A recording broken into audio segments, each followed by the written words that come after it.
All right, there it is. There it is. What's going on, world? You know, what I mean, it's funny because I've been having to pre-record certain videos. Um, Not able to go live as often as I'd like to, but I'm able to pre-record, and in doing so, I get a playback of my own. You know, the rabbit right there.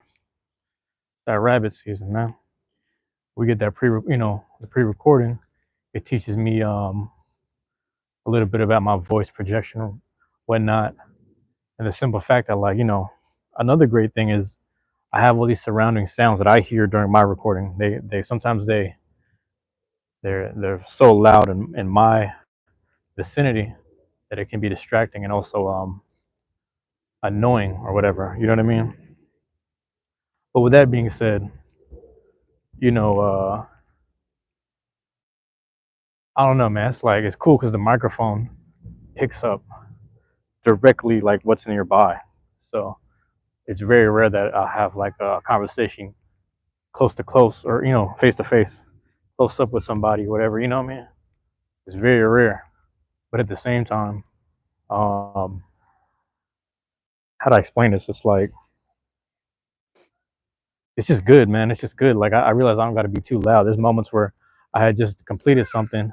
I was going completed something that dealt with I was projecting my voice outwards because I thought what was happening outside of the window was like super loud. Like it was just kind of loud within my vicinity, but you know the mic like overly picked it up. So, but anyway, it's creating this like I don't have to project too much, so also I don't have to strain like my vocal cords or nothing, which is a good thing.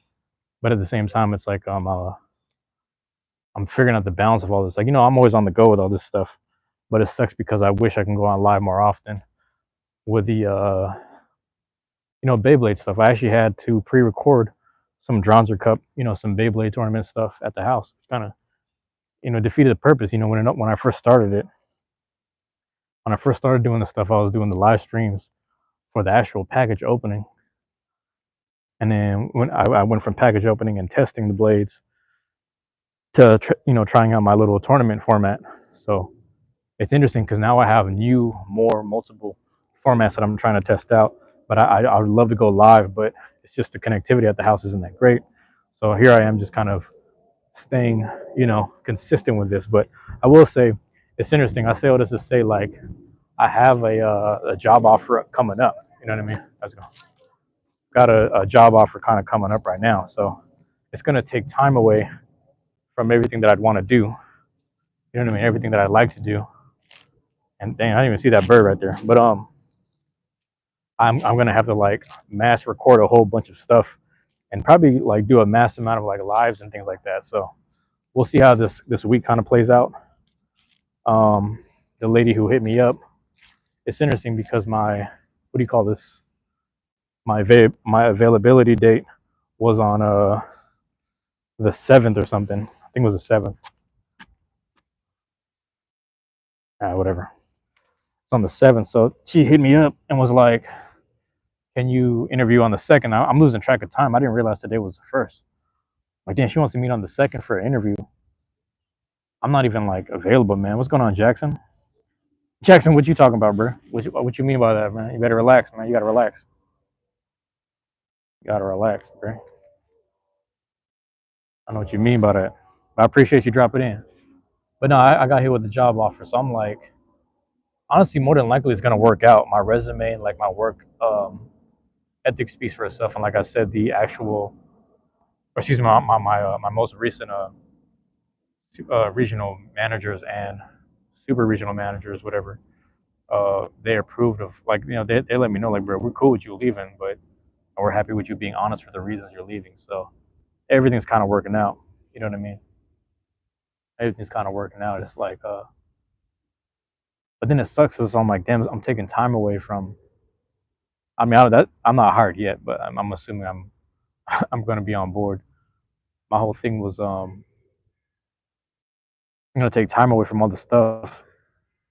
You know what I mean? You're not. You're chilling. I mean, yeah, I'm chilling too, man. But yeah, I know.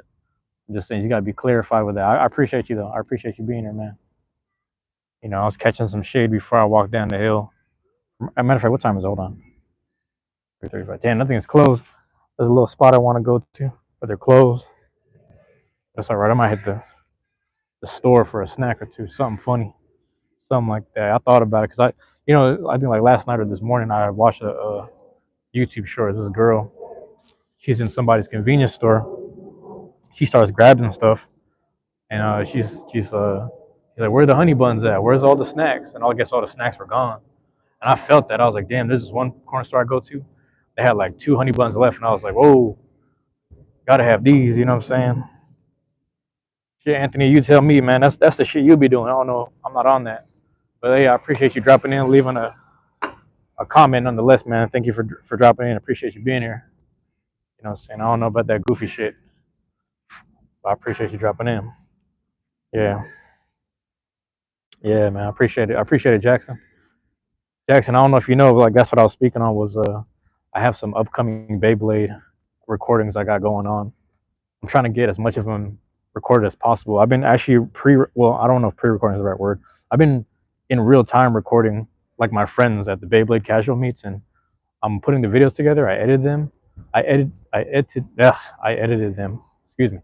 I have them scheduled for like later in the year because I have so much stuff filled up in the schedule. Every week something is dropping around 9:30, if not like 8 o'clock. Something that's Beyblade or hobby related is coming out at different times of the day. So it's really interesting because all of it kind of like it filled up so fast. I had things scheduled out, and then it went all the way towards about September. So I'm like, yo, all these days are filled up, man. Everything from Sunday, Monday, Tuesday, Wednesday, Thursday, Friday, Saturday. Every little slot, at least one Beyblade thing coming out per day. Something is coming out. You know what I mean? Some kind of video, some kind of whatever throughout the week is being filled up. The schedule got filled up because I was attending so many events. So I'll give you an example. Like there's a week of a Beyblade concert, or like week 10 or something, right? That would be available on Sundays, and that would come out on Sunday morning. I think there's one on Saturday too. I could be wrong. And then, actually, more than likely, there's one on Saturday. And the thing is to kind of prepare people and prep people for Sunday when the casual meets show up. So it's really interesting because, like, I don't know if that's helping people show up. I don't know if the content itself is helping the algorithm or whatever. I don't really know. But there's like one particular day in the morning right before going to the casual meet, like it's just like one that shot up to like 10 likes and like 1,000 views, and I was like, I don't know if this is inviting people to show up, but hopefully it is. That's what I kind of want to do. I want to make sure that it's helping the community. Rita, how you doing, Rita? Appreciate you dropping in. Thank you for being here. Let me show you the view while you're here. You know, it goes downtown on the other side of the hill over there. You have to walk around, move around a bit. At least that way I get a good view. It's kind of hot right now. I ain't gonna lie, it's like 80 something. But it feels really good because I was sitting, like I said, I was telling my friend on the phone yesterday, I'm sitting in the library. I'm sitting here, right? And I'm getting cold because the air conditioning is hella strong. So the air conditioning made me feel cold. I got shorts and a t-shirt on. So it's like, I need to walk outside and get some warmth, man. I'm tired of this cold. I was so tired of the cold weather for how long. And then as soon as I get in the library, it's AC. I'm like, damn, I'm grateful for the air conditioning, but I can't do this right now, man. I'll be perfectly honest. You know what I mean? Let me show you. Man, Backstreet's a nice little neighborhood up there. We in Madrona. It's always been real nice, but it's had its moments, It's a little quiet, slowed down now. A couple people here and there still holding it down. Nonetheless, it's just them families, man. You love me so much, Jackson. Hey, Jackson, bro, I appreciate it either way, man. I'm not gonna sit here and judge you, man. I'm just trying to figure out like what's going on here, bro. I don't remember you, bro. I don't remember you, Jackson, but I appreciate you dropping in. I appreciate you being here. Thank you for being here, man. I'm gonna keep creating this content. The live streams are one thing, but the actual content stuff is another, man. So, but look out for that stuff, man. I don't know if you're here for the Beyblade content or if you're here for video game stuff. I don't exactly know. That's my major. Those are my two main things, and then I try to consistently do my live streams. Just walk around and chat it up, and just make sure because the thing is, man, if I'm not on live, I'm gonna end up talking to myself by myself anyway. So I was like, let me just go ahead and tap in with the universe. Let's see who shows up on lives. Some nights more people show up, some nights some people don't. It's summertime, most people are outside. So no one's really going to be checking their phone looking for a live stream. But I was funny. I was in the lift. I caught a lift one day to go to the Tabletop Village meet, and when I was going, I remember. Oh man, well, hold on. What we got here? Jackson, you gotta chill, bro. Nah, bro, you gotta chill. I see that. For whatever reason they flagged that message. I'm gonna keep it hidden. But you gotta chill, Jackson. I ain't swinging that way, bro. I can't even tell that's a female or a kid. That's some weird shit either way. You know what I'm saying? Look like a little kid in the picture, bro. But you gotta chill, my guy. Anto, what's going on? Anto Pebri. Am I reading that correctly? Hey, appreciate you dropping in, man. Thank you for that, man. Bro's tripping. Look like a little kid in the photo. Let me zoom in on that shit. I don't know what that is, bro. But you tripping right now. You know what I'm saying? What was I gonna say? Caught a lift. Remember, I went to go meet up with someone. Met up with my lady friend, chop it up with her for a little bit before I went to go to my casual meetup. What up, job offer? Let's go. Oh damn, hey, my bad. Right when I read that, I took a big step over the curb. Yo, that was crazy. That scared the shit out of me. But what's going on, Rob? What's up, Rob? Appreciate you dropping in, man. Just walking down the street. Yeah, it's fucked up. I was just basically talking about I got this job offer, and like more than likely I'm probably gonna get it, but we'll see because the meeting was supposed to be tomorrow, but I asked her if I could push it to next week because I didn't realize. I was like, yo, today is the first, man. Time is flying. So we'll see, man. Like number one. Thank you, Rob. Thank you, Rob. Much appreciation.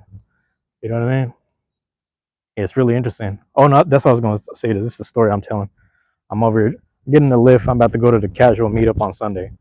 So I get inside the lift. I'm talking to the guy.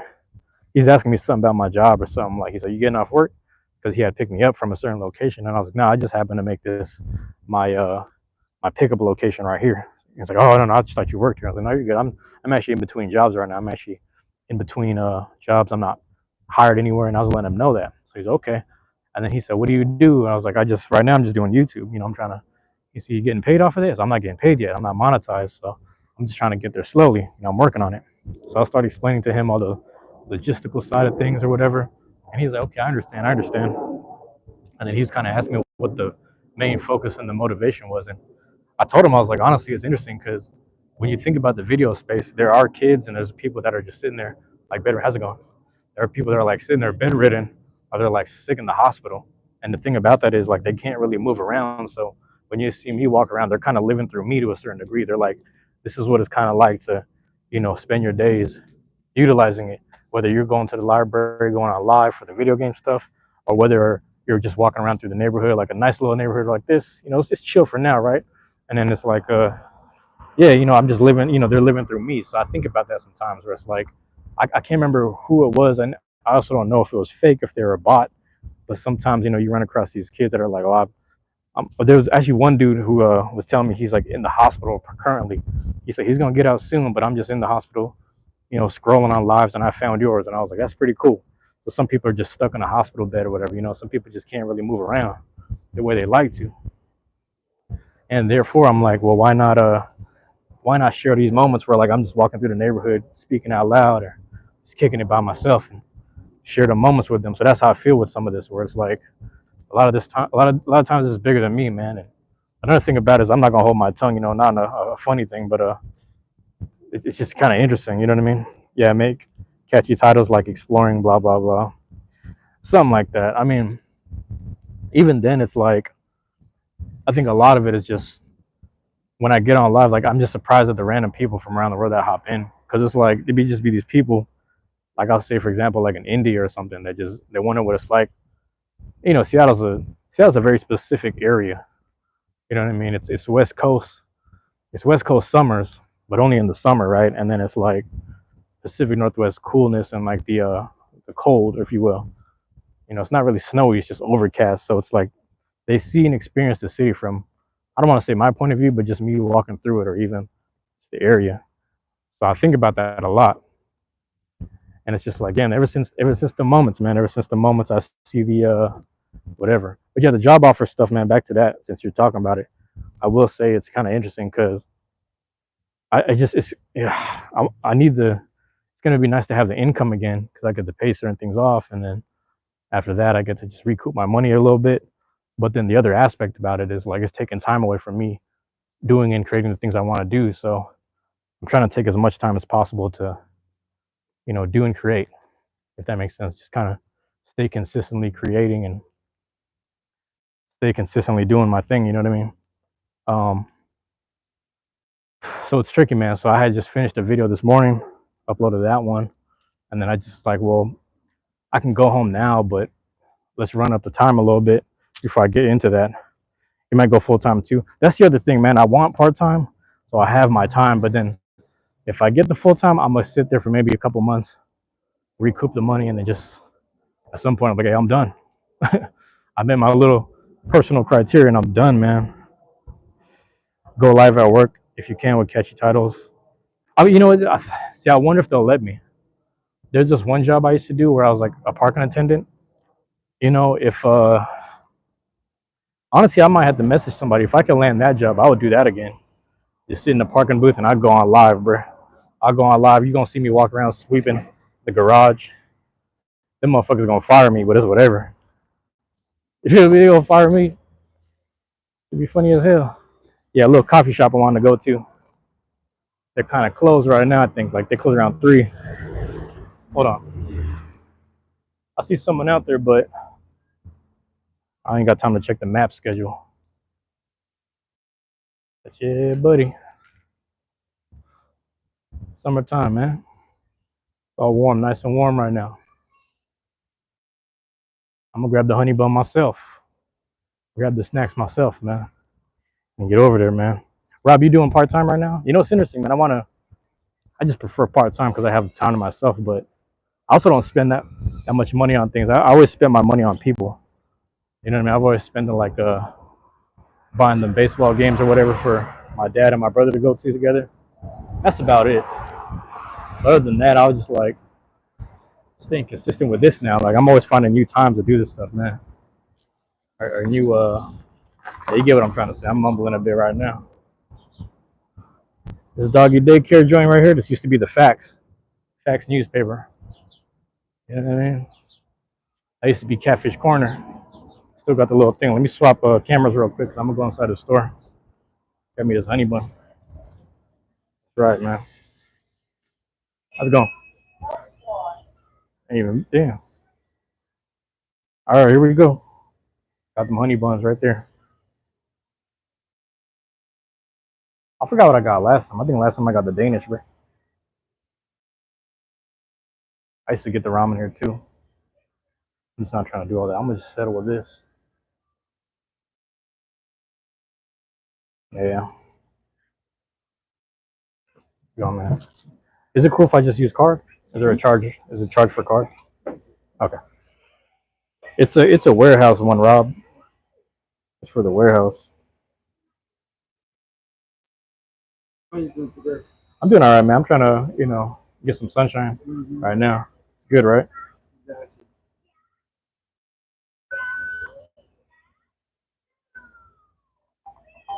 But yeah, it's like a warehouse thing, Rob. If you caught that, it's actually at an arena too. Thank you, man. Appreciate it. Yeah. Hold on, let me. The warehouse is actually. Oh, the warehouse is actually like in this arena. So I don't know if I'm trying to get that job there because I might be able to get a discount on the games or get like plugged into certain shit. You work closely related to one job that is within the stadium or the sports realm, and then after that, I get the transfer to another sports related thing. So that's the idea. Hold on, let me check my messages. All right, nothing's there. Just making sure. But yeah, I just thought about that. I was like, why not take advantage of this possible opportunity? The way I looked at it for now. But on the plus side, like me being away from my phone, I don't feel tempted or obligated to go on live stream all the time. And the part of the reason for that is like if I don't feel obligated, it keeps my mind, you know what I mean, kind of like rumbling, like keeps my mind in a state of like creativity. You know what I mean? It's like when you're away from stuff, like it's hard to explain. Like on some rap shit, it's like when you're away from the mic and the studio and the booth, all you do is freestyle to yourself, and all you do is think about different rhythms and shit. And then once you get there, like sometimes it's activated, sometimes it's not. But you barely get a chance to really express yourself when you're like overly working. So on the creative side of things, you know what I'm saying? Like being activated this much, I was able to, construct all these new Beyblade ideas, all these new Beyblade tournaments that I'm gonna film in the next coming weeks. So it's like I have to stay focused and just keep creating shit, you know, go live on the way home. I thought about that too. Like I'd have to, be at the job and figure out like, okay, I'm here at the job. Can I charge my phone before I go home? What does the break room look like? I guess my biggest worry is like if I run into people that, it's interesting, like people I wanted to crash out, crash out on at my last job, they got real familiar with me to the point where they thought they could treat me a certain way. So I'm already on guard where it's like I'm not trying to get close to nobody at my next job, whatever that looked like. That's just how I'm feeling. But it's just interesting, man. That's really just a trauma response. So I'm trying to break out all that bullshit and keep away from it at the same time. You can go, oh yeah, yeah, it's good for the mind. I get it. Yeah, it's interesting, man. It's a weird balance. So we got to do what we got to do to live, right? Provide for others, and just be. I just want to be.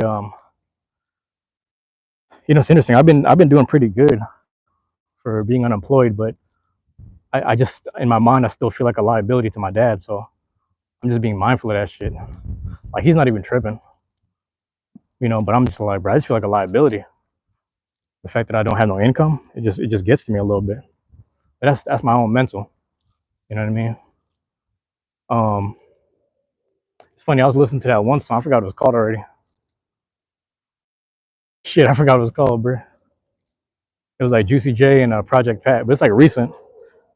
It says something I can't remember. He had a specific line that just got to me. You know what I'm saying? Real man work a job for you, fall off type shit. There's something funny like that, and it just had me thinking. I was like, that's what I was doing that whole time, man. But then I flipped it too, flipped the income. So I'm in good standing. I just, you know, I don't know. I'm just overly thinking everything, bro. You know me, overly thinking out loud. Stay locked in and focus. Needs to. But yeah, bro. Let me go post up right here. I might have to walk all the way across the park, get to a little spot in the center. I'm good right here, though. Honestly, I'm good right here. Fuck it. There's a sun at. Sun's right there. All right, let me sit right here then. It's just there's hella bird scat over here. That's my issue. I guess I'm walking in the middle of the park, man.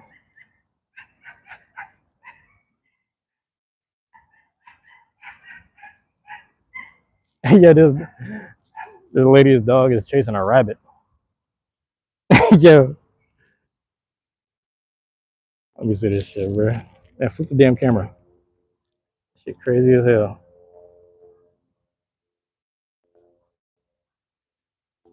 They're over here playing fetch with a fucking tennis ball. Dog ran over, chasing a goddamn rabbit or something. He's gone. He's a goner. Ooh, flip the damn camera. Here we go. That shit crazy as hell.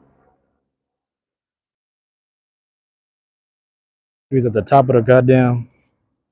That shit crazy as hell. I don't know if he caught it. Did he get it? I don't think he got it. That's crazy as hell.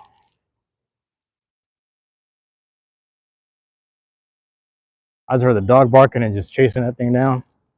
Seen something like small running. I think it was like a little rabbit. Rabbits are getting hounded out here. It ain't safe for a rabbit in anywhere. That's crazy. You see, they still got the charcoal over here. Yeah, still got it. Right, I'm chilling right here. Toss the lemon, bro. Boom. Post up, bro.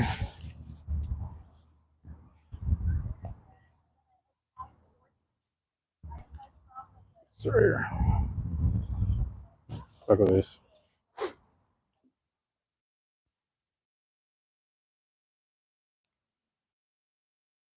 There's no clean benches up in here. No shade. It's just super nature in here. Hold on, I'm about to fall back to sneeze. All right, here we go. There it is, man.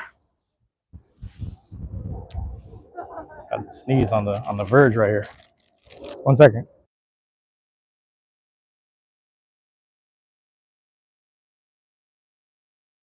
There we go. That's where I'm at with it, man. That's where I'm at with it. Staying focused and locked in. How you been doing though, Rob? If you're still hanging out, man. I'm just like, it sucks, man, because it's like I'm on that weird cusp of like I ain't trying to go back, you know, into the grind, but at the same time I need it. It's at a weird standpoint, man. Honey bun time right here.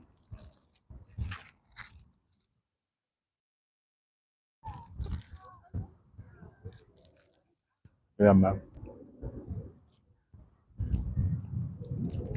I still don't know who this Jackson kid was. I was over here saying all the sus stuff. I'm like, yo, the hell is going on?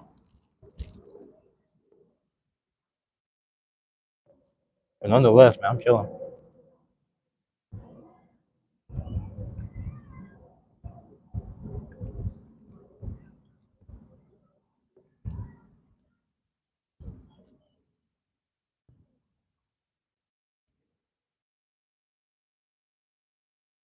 It was crazy. Honey buns used to be like $1, like 150. I don't even know how much I spent on this. Like $2 or something. I think snacks are hella expensive now.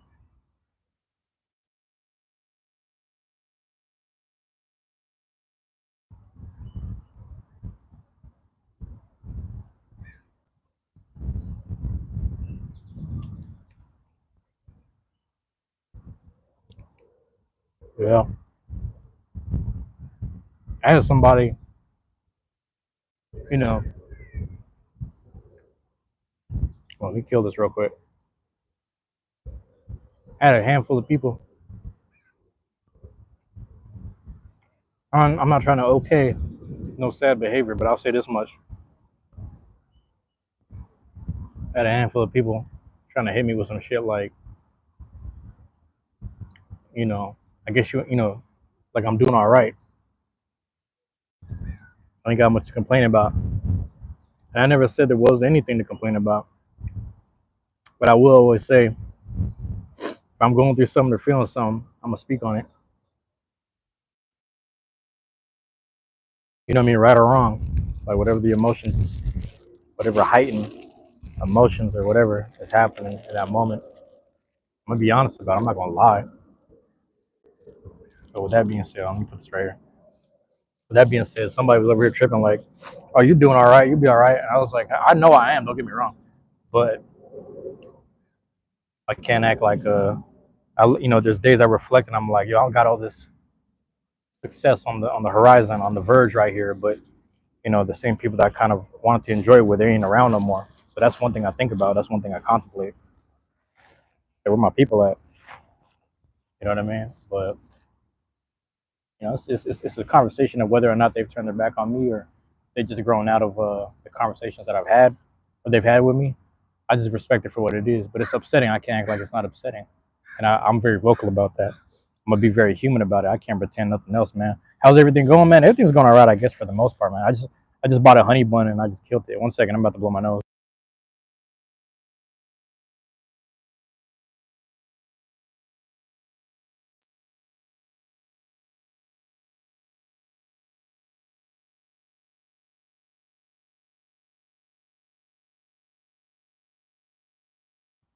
My bad, my bad. There we go.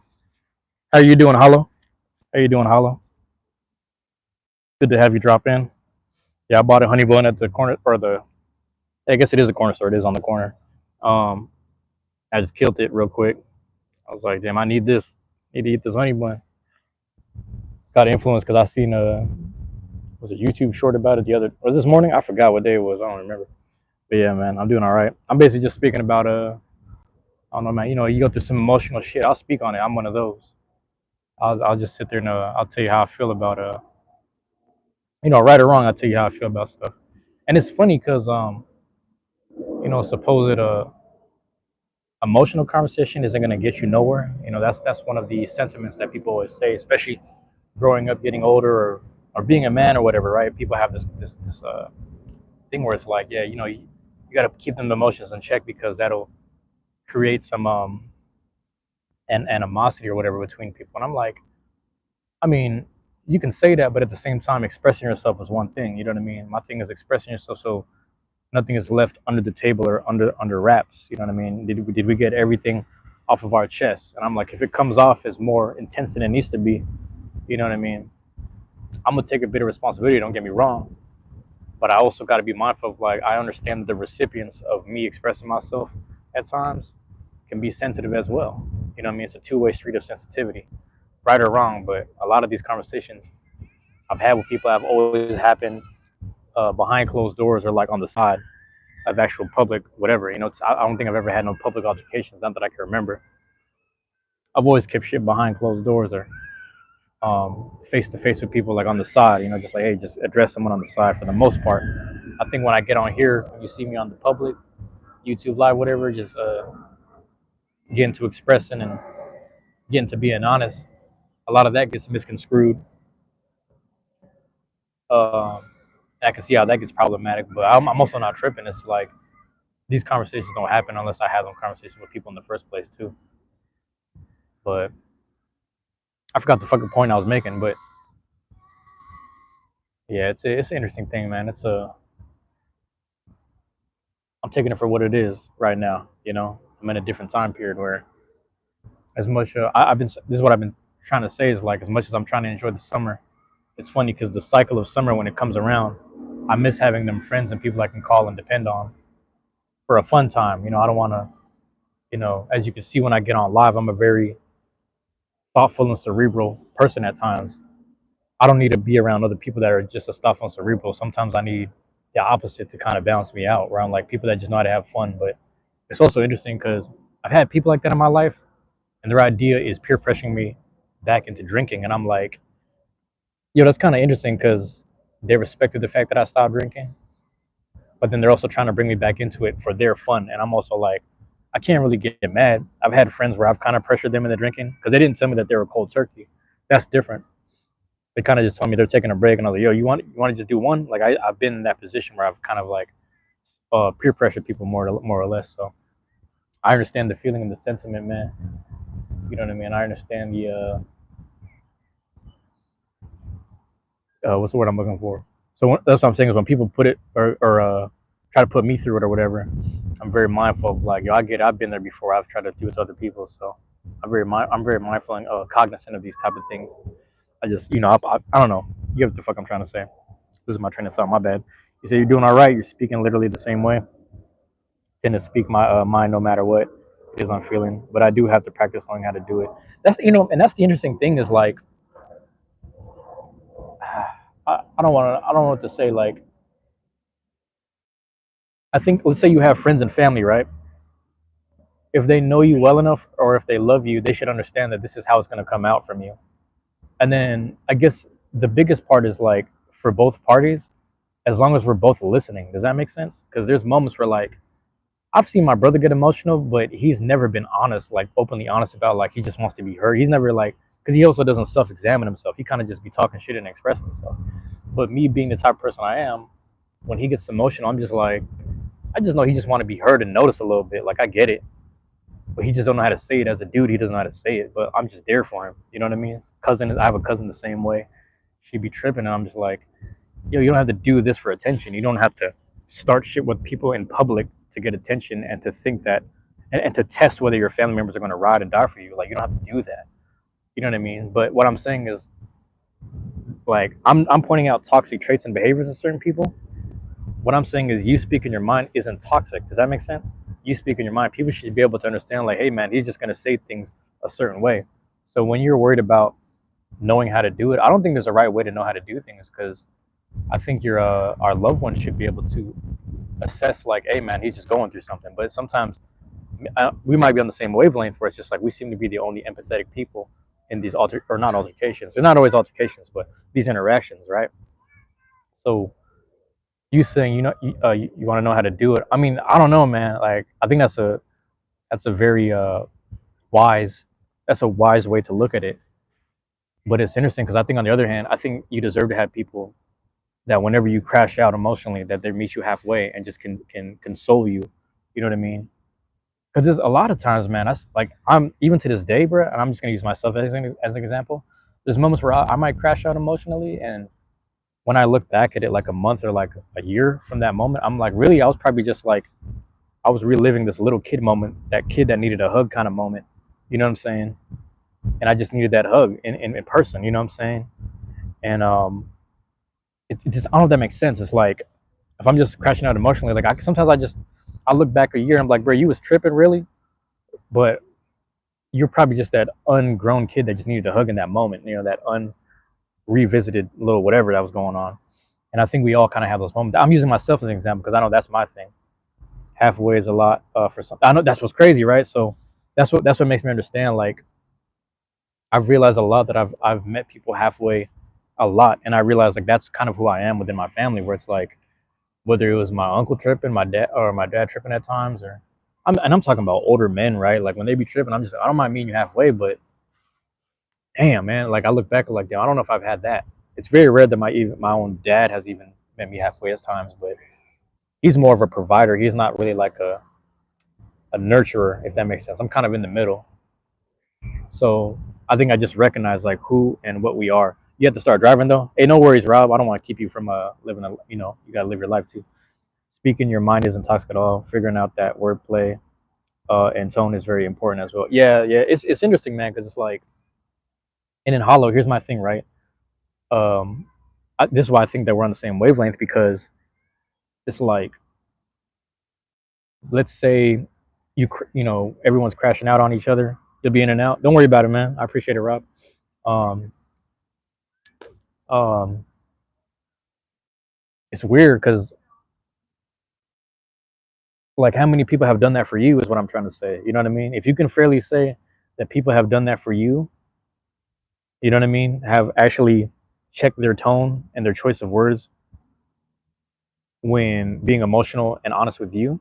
If you can say that, then maybe then yeah, it's fair for you to say that. But when I really look back, it's like yo, I've been sometimes the emotional person in the conversation or the altercation, however you want to put it, and I've always taken a step back to um, kind of dial myself back emotionally just to make sure everyone else is comfortable. Does that make sense?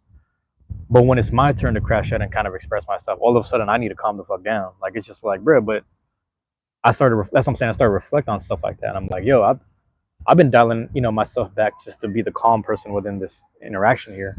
I don't see a lot of people doing that for me.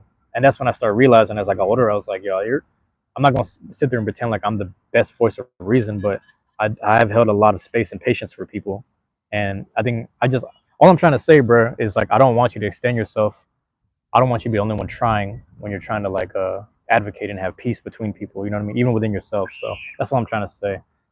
I don't know. I'm going on like the long route to say that. I don't know why the fuck it took me so long to say it correctly. I guess.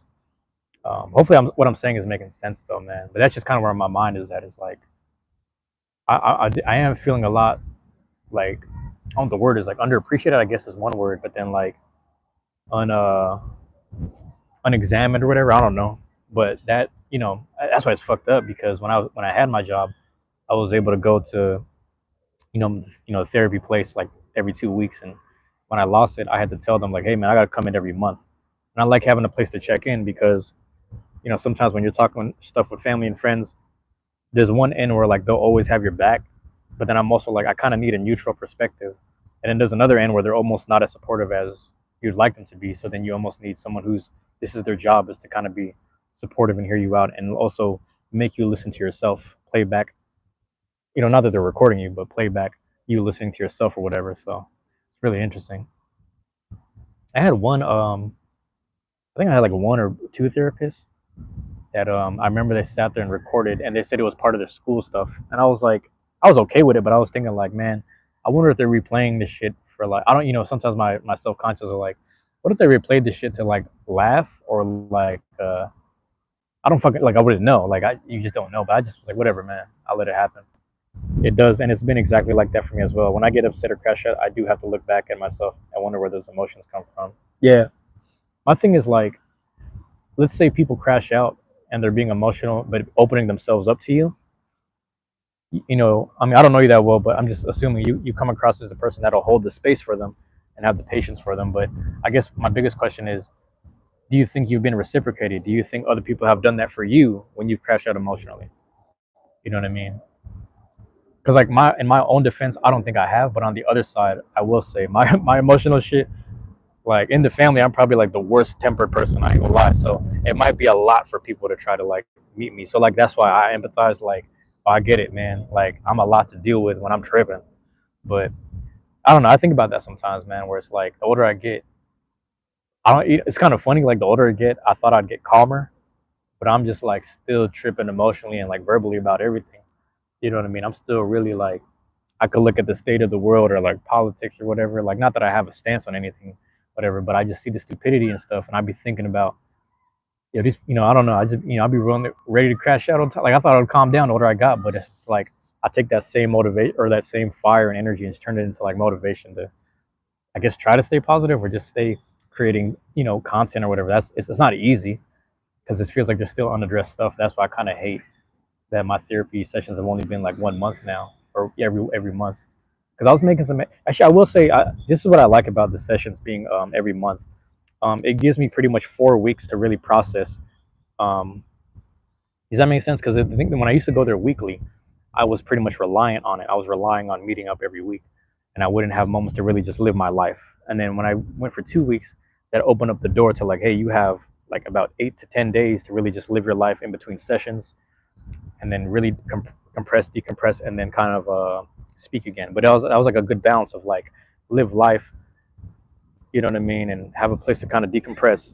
But then now that it's every month, it's like, all right, you're gonna meet. That's like getting like a massage or like a senzu bean. That's like getting a senzu bean once a month, and then it's like you have one whole month to strategically navigate life and its emotional stresses. You got to go through that for like 4 weeks to 5 weeks to a month. You got to go through all that, and then you can decompress, and then you earn your senzu bean. So it feels like I'm earning my therapy now because I'm going once a month. And it's funny because like I said, we're transfer therapists, so I just started thinking like I was telling her too. I was like, it's funny because when I was here every 2 weeks, and then when I switched to a month, I realized that like I feel so much stronger now. Like I mean, but every time I check in, I just feel like when you check in with me, I just feel like I'm updating you about my strength rather than updating you with my issues and like things I want to work on. But even then, I come in every month and I'm just like, yeah, let me update you about my current strength right now and what I want to keep working on. I'm visualizing where I need to be at in life. But that's what's really interesting is like I'm thinking about the reliance upon this stuff. You know what I mean? Whatever. Well, I don't know what the word is, bro. Oh, Hollow, you missed it a while ago. I was walking through the park and then this I don't know where she's at. There's this lady. She was just sitting crisscross applesauce over there, and she had the little stick that it holds the tennis ball, and then she was just throwing the tennis ball, and the dog was chasing it. Right, it's a little fluffy looking dog, whatever the fuck. And then the dog started running on its own out of nowhere and was barking and woofing and shit. I flipped the camera around and I started zooming in. The dog was over here chasing a rabbit throughout the park, and she was over here chasing the dog. Like, no, get back here, no, get back here. And then they ran up in the little wooded area. I don't know if he bit the rabbit. I think the rabbit got out of there because that dog looked slow as hell. But yeah, that shit was funny. I ain't gonna lie. It's kind of mean, but it's kind of funny. For me, there's been a few people in my life.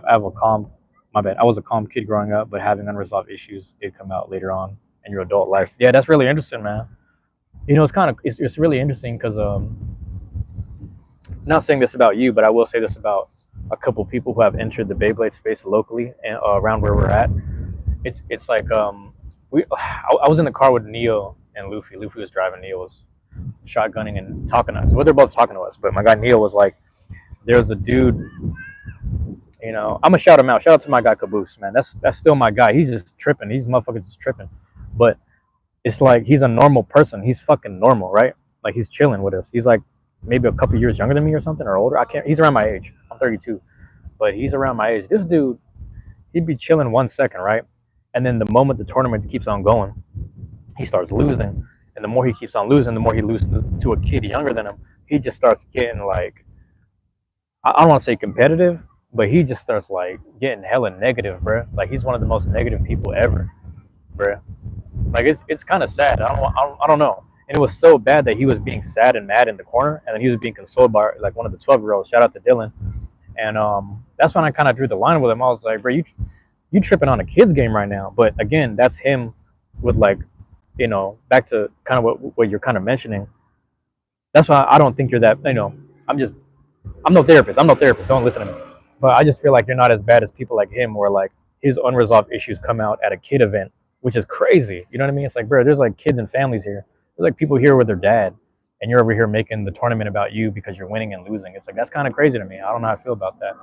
But I guess what I'm saying is on the spectrum of stuff, as long as you know you're not that bad, I think you're doing all right. You know what I mean? Um, and I hate to compare notes. What did they say? The comparison is a thief of joy or whatever. But I think about this sometimes because you know that's just where his threshold is at. That's just kind of where he's at personally. And I think with us, we have a more stronger threshold to like make sure like, hey man, there's kids and family around, we're chilling. Like we don't need to be tripping like that. But some people really like they just can't control it. It's kind of sad. Um, I don't know what to make of it, man. I don't know what to make. My bad. Hold on. Yeah, I don't know what to make of it. It's just like something I've been very mindful of, like as time goes on. Um, but like everyone has their variety of unresolved stuff. I guess the more I think about it, everybody has levels of trauma. Yeah, it's really interesting, right? My bad. I'm just looking at the trash I left here. Um, levels of trauma. We all gotta. Yeah, it's just weird. So, but it's funny because I shouldn't say funny, but the time I actually spent with him outside of the tournaments, I would hang out with him, and we were just kind of supposed to do like a quick like a Beyblade practice or whatever at his house, and it's really interesting because again he was really chill, but he would just move. He was like, yeah, I'm sorry that I'm moving slow. I just when I get things done, I just move slow. So I was just hanging out with him. We'd go to the store. We'd get like a mat that he wanted to put the stadium on top of. We'd grab some. We go to the dispensary. We went to the fucking dispensary, grab like some stuff, and then we just went back. And I was like, yo, let's do like a round or two real quick because I gotta go back. I'm sorry, man. I gotta make it back by 5. I gotta meet up with a friend of mine. You know what I'm saying? He's like, damn, we only got like two matches, and I was like, yeah, I'm sorry. And then he's like, he's willing to give me a ride back. I was like, bro, if you can give me a ride back, I'll pay for your gas and all that, man. But I just appreciated it. Anyway, that whole time period, like we're just kicking it and having a good time. But even he kind of, I'll spare the details. He even opened up to me and let me know the stuff in his life. He's like, I'm sorry if I have this competitive complex about myself. I've just been dealing with this chip on my shoulder since I was a kid, yada yada. He talks about family members he had to kind of defend and all that stuff. So I hear where he's coming from, but I'm also like, I guess I never sat down and had the conversation with him long enough to let him know, like, hey, bro, you don't have to do that shit in these spaces, though. You almost gotta keep that in check a little bit. But he would trip out so much. Actually, the last time he tripped out and left, I was at work because it was like I used to work Sundays, so he went to like a Sunday tournament or something. But good luck to that guy, man. He's been showing up a little bit. He tried to pop back in for some events, and he came around a little bit. He might have felt a bit of animosity or silence around his I don't know what the word is, his vicinity. I don't know what the fuck the word is, bro. And he might have just felt the way, but I even had to alert people. I was like, hey, man, he's on. Just be careful, man. Just I hope he apologizes to the certain people, but just be careful because I don't know if he's gonna crash out again. And if there's kids at the event, it's like who knows if he's gonna make it about him? I don't know. But some people are like that, man. Some people.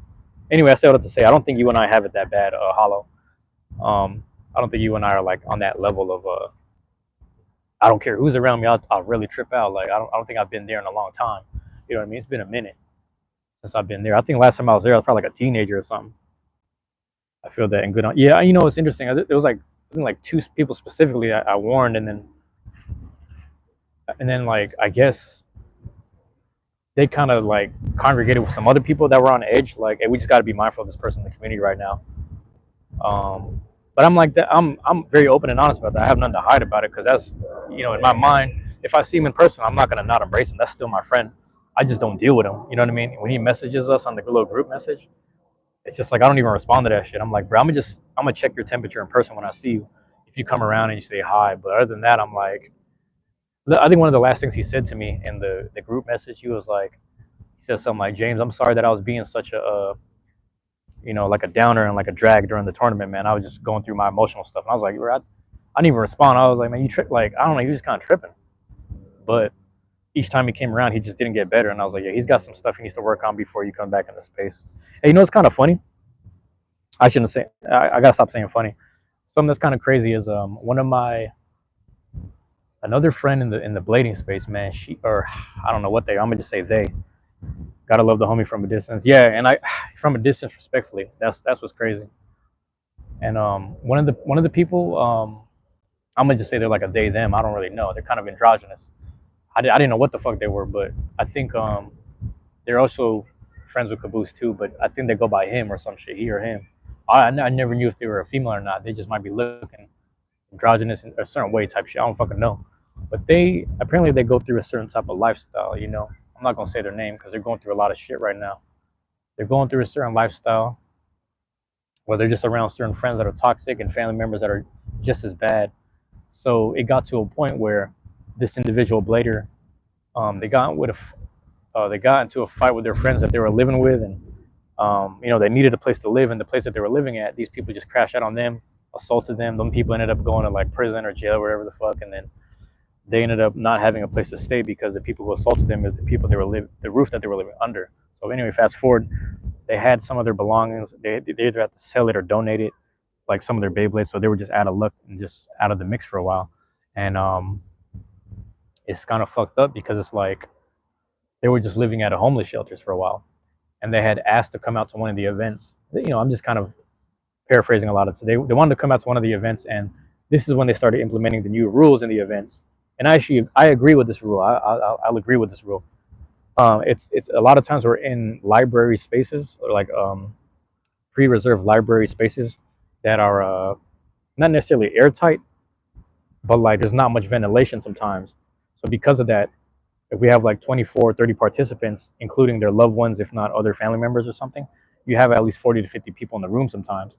And then when they started implementing this rule that I agree with, where it's like, hey, make sure your hygiene is good because we don't need people smelling bad at these tournaments. We're in a confined space. We don't need that. And I was like, I actually agree with that because there's been moments where like even I've overly sweat, and then I've been around people who are just super sweaty. You know what I mean? And just like you just smell a bit of must here and there.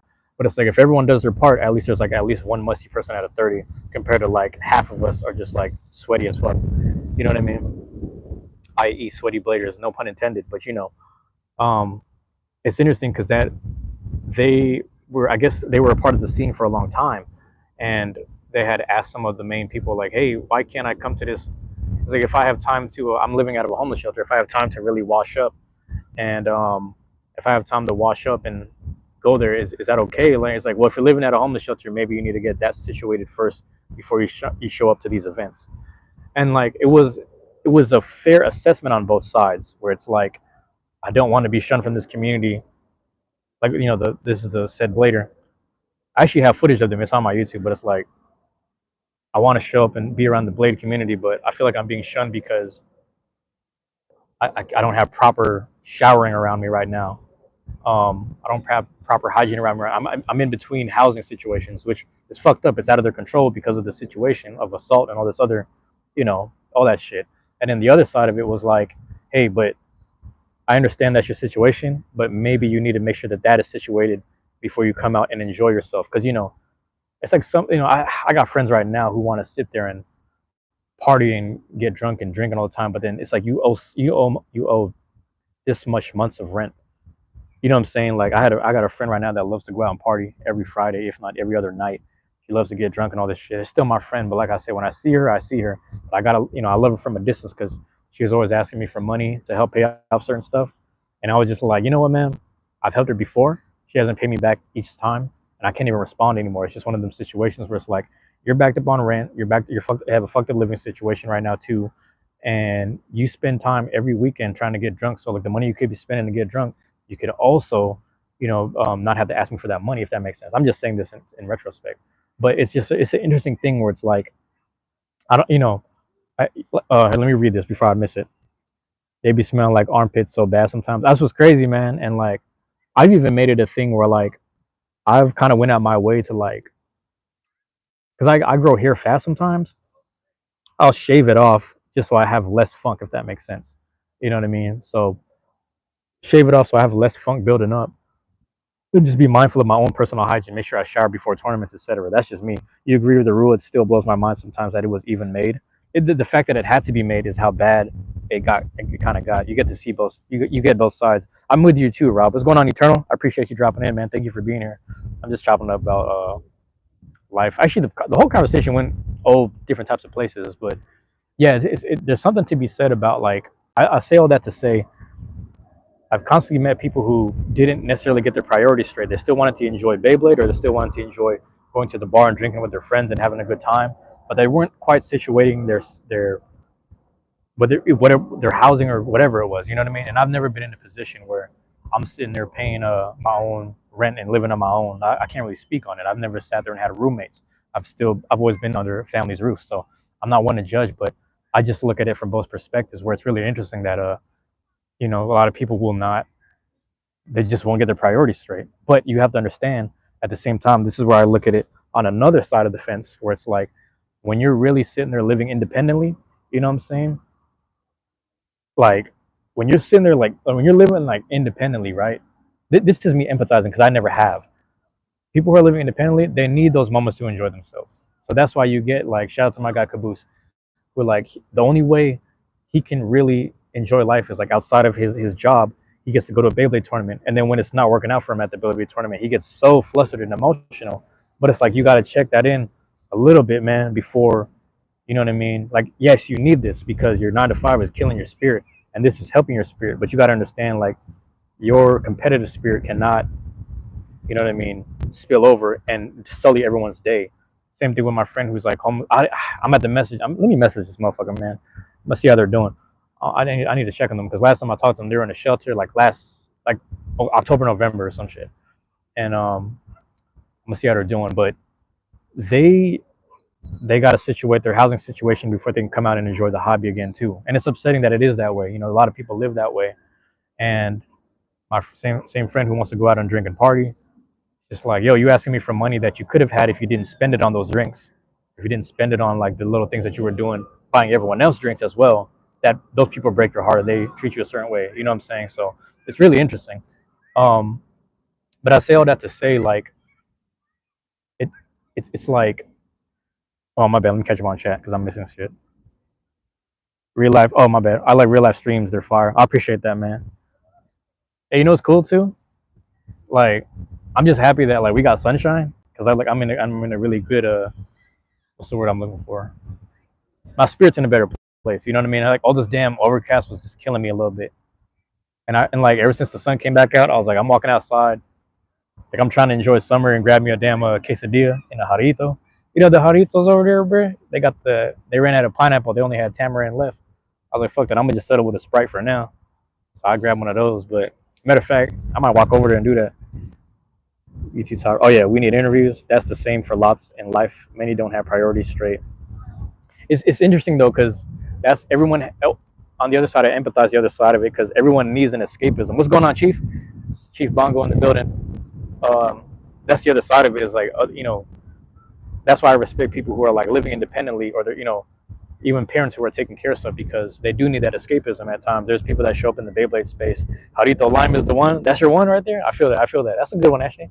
That's actually a pretty good one. I do fuck with the what is it, strawberry or some shit? It's like strawberry and there's like a yellow one. The piña, the pineapple. That's the one, bro. But that's the escapism that people need. Like just imagine if all we were doing is just be robotically 9 to 5 and all the time, and we didn't really have an outlet. You know what I mean? So I respect the amount of emotional buildup that happens in those spaces where you know what I mean. I don't know if that makes sense. I don't see what the fuck I'm trying to say. Like I get because my friend that was going out to drink. It's like she works independently. She works for herself, so it makes sense that like she needs to kind of just unwind and do her little thing. That's just why I look at it. But the Beyblade space is the same thing, but there is a lot of unresolved stuff that we all have to deal with. And back to thresholds, I think a lot of us bring a little less, and other people bring a little more, which is unfortunate. But it happens that way, man. It's kind of cool. Like it's kind of cool to meet these people because it's humbling. But at the same time, it's tough because I want to protect certain people and protect the space a little bit. So it's like I want to humble people But at the same time, I don't want to be too offensive. So back to watching our words, I'd be thinking about that son. Yeah, think about that sometimes. Yeah, I'm over fucking up my words. My bad. Mandarin is good, bruh. That's a good one. I forgot about the man. Pineapple Mandarin is fire too. Yeah, my bad. Here we go. Hello. I'll be honest. Watching your live streams reminds me I need to be around good people. Also, having an outlet is very important for the mental. Hey, Hollow.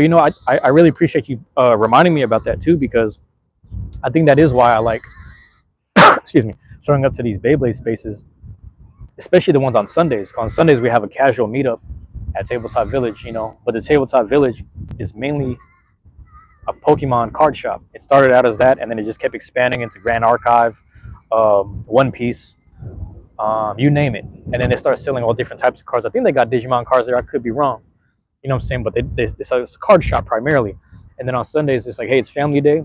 We don't do shit in the back, so you guys can just have it for yourselves. You can bring your people if you want to. It's nice. And then we spend money with them. We buy cards or we buy snacks, water, whatever.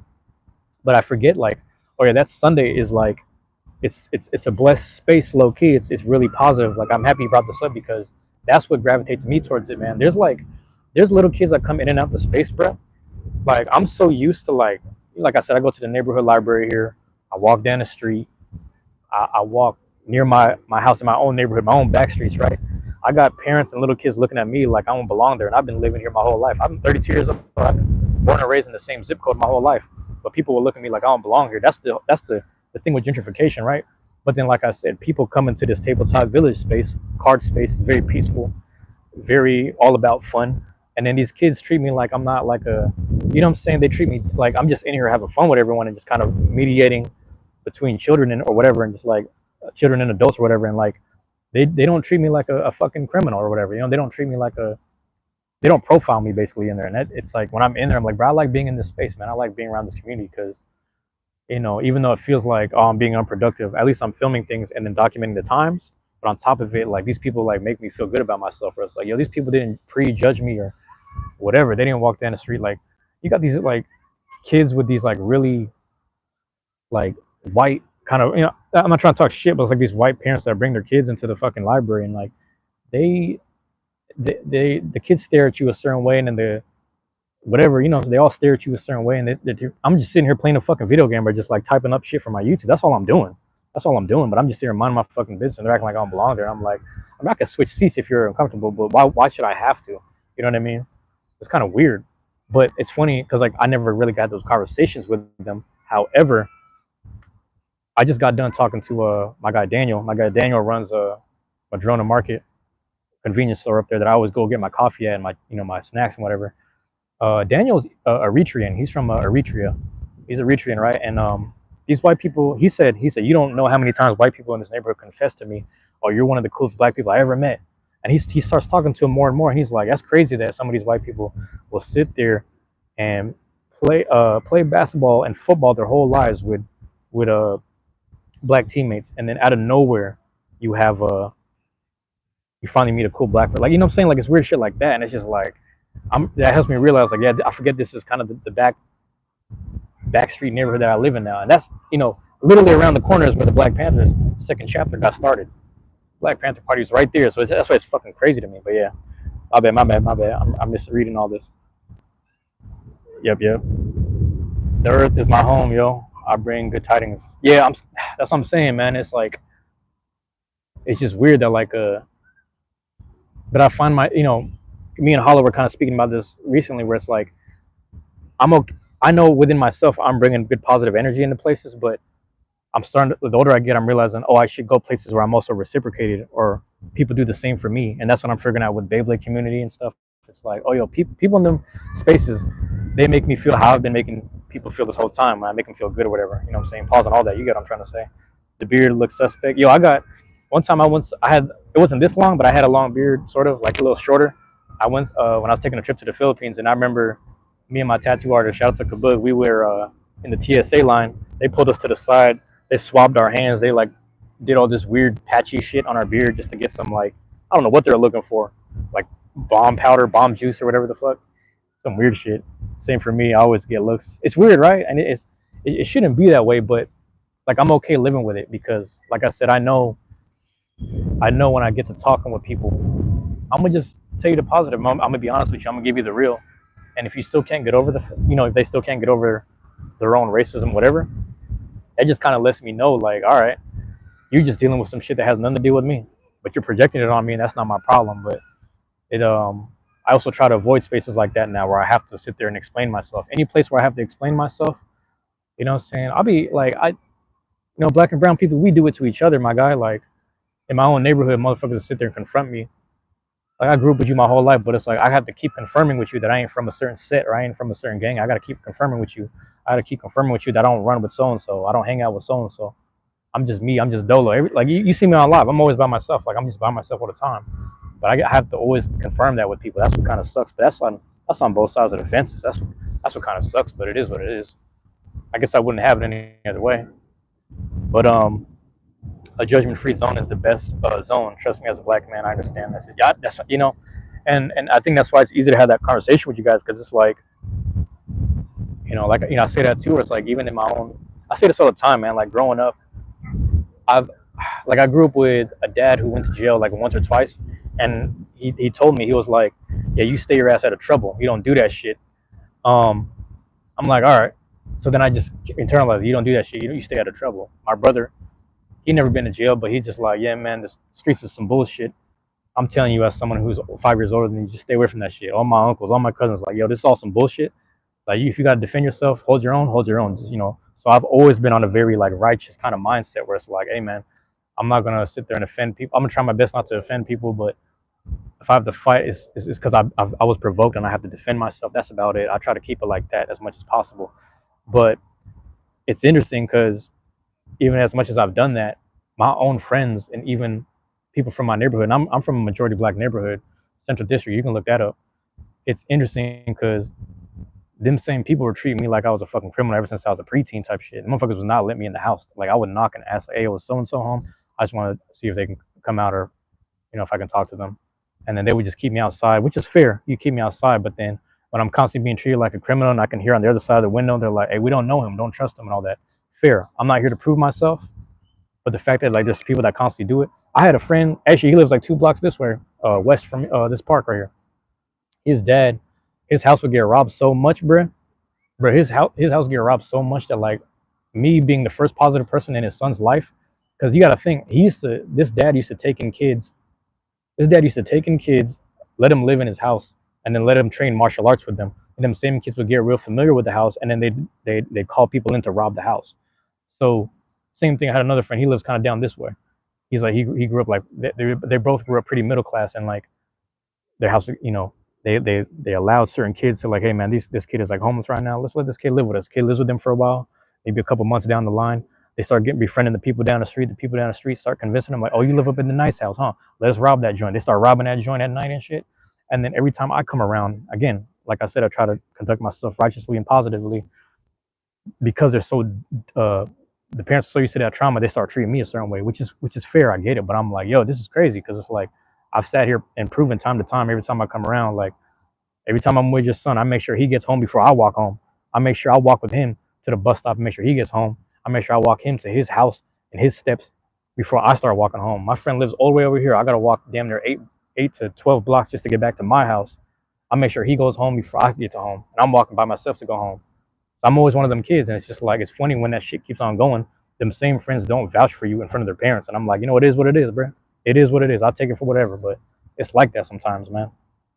My bad. I don't care. I meant it's whatever. Enjoy your ignorance. I feel that.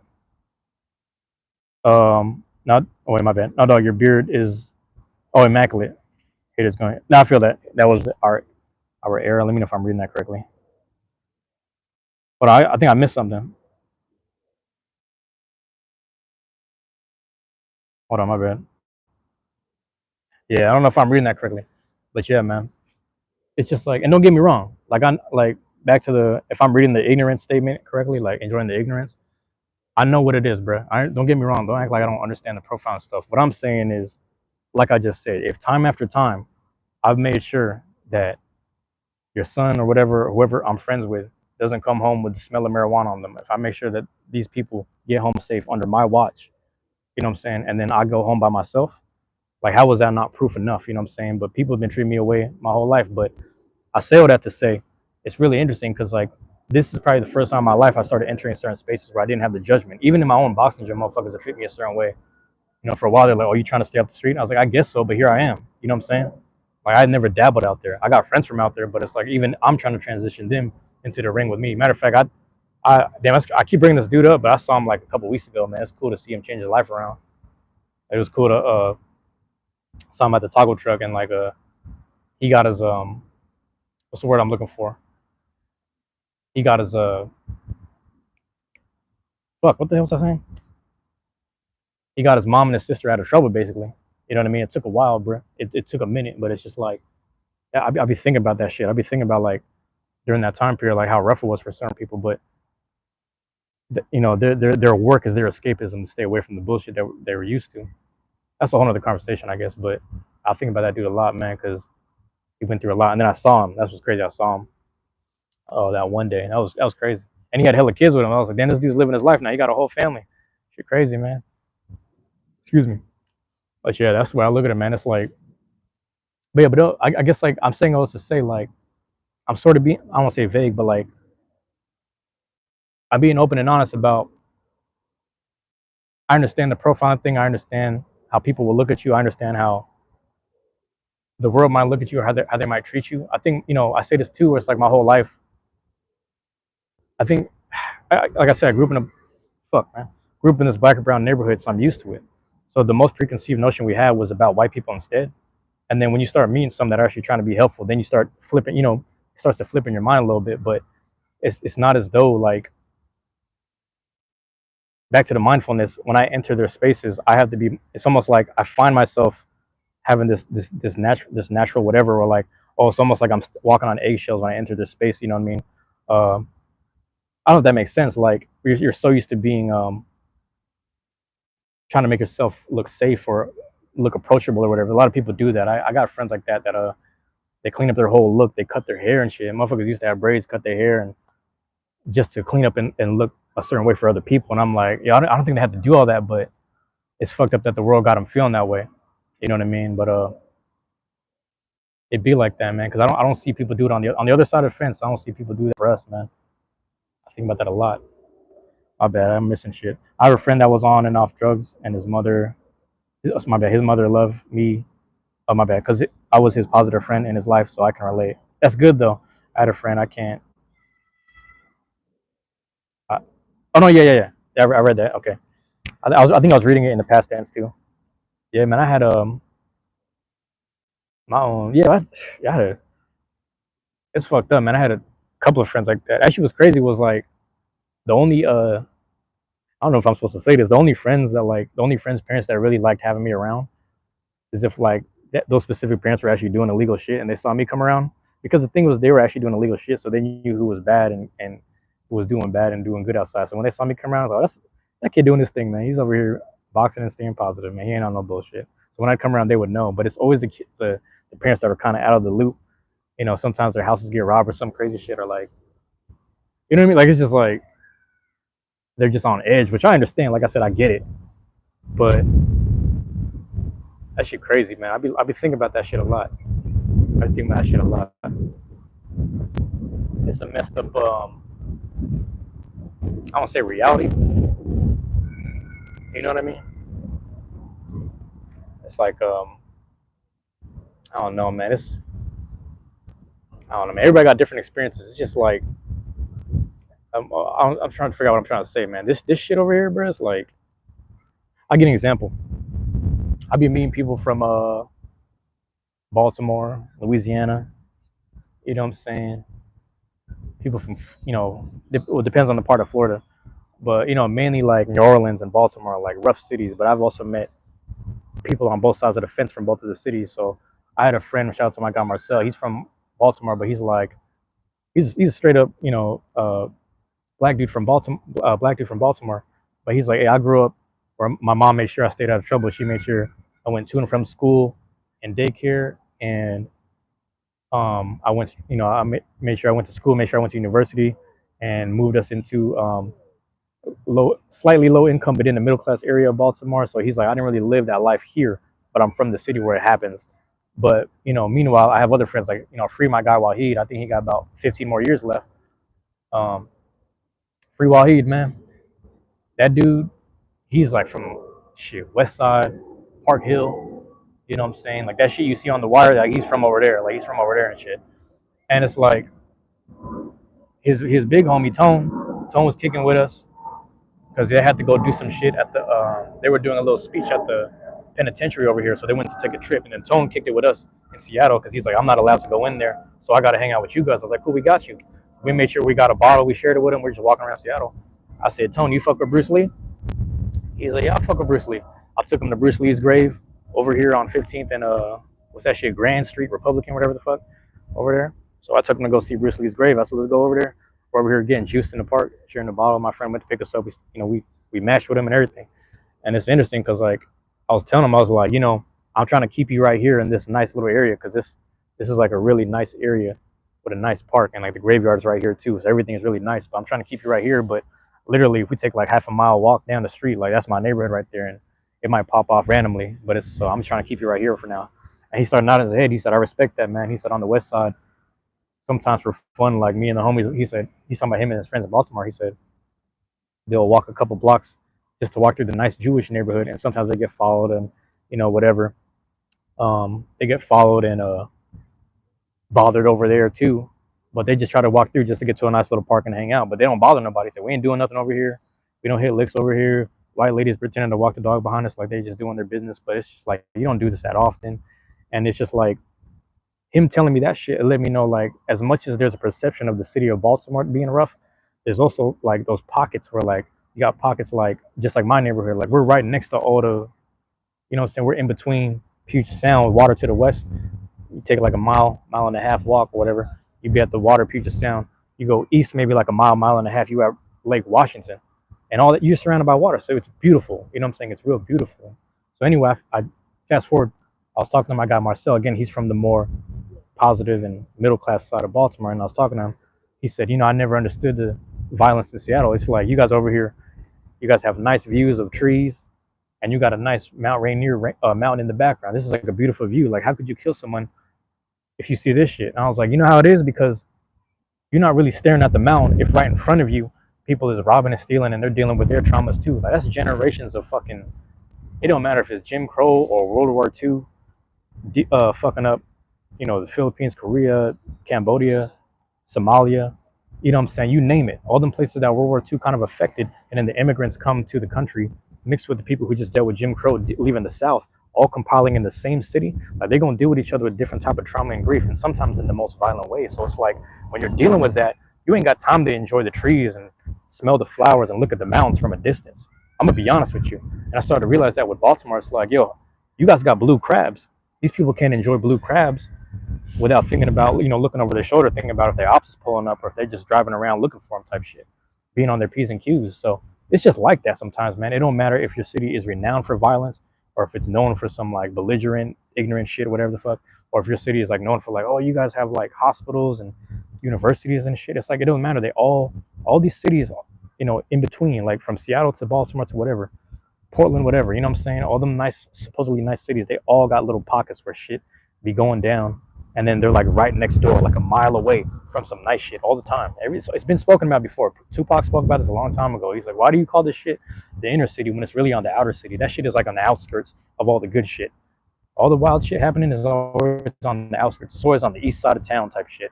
It's always on the west side of town away from the water type shit. It's always something like that. You know what I mean? But yeah, I still have to say, like, it don't matter where you're at in the United States. It's a contrast of bullshit. You know what I mean? It's a contrast of like these motherfuckers, like right here, like at these houses, and then like maybe a block over, these are some $1 million houses, and they got some good ass Wi-Fi and fucking cable and shit, to the point where it affects my Wi-Fi when I walk through it, or my connectivity. But it's literally like right, like 5 blocks away from where like my homie got killed on the steps, and motherfuckers still shoot up the memorial on certain days and certain nights. It's just like that. It's just right here within proximity. But I don't know. That's just America for you, I guess. At least on some major city shit, it's just like you got some ignorant shit going down.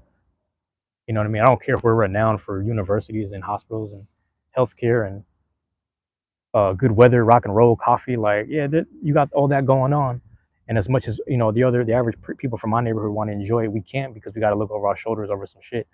But sometimes it takes finally being 32 years old. I'm 32. Sometimes it takes finally hitting 32 or 30, hitting the 30s, 29, whatever, to really look back at the grief and be like, man, I was on some bullshit. All these other kids my age were on some bullshit.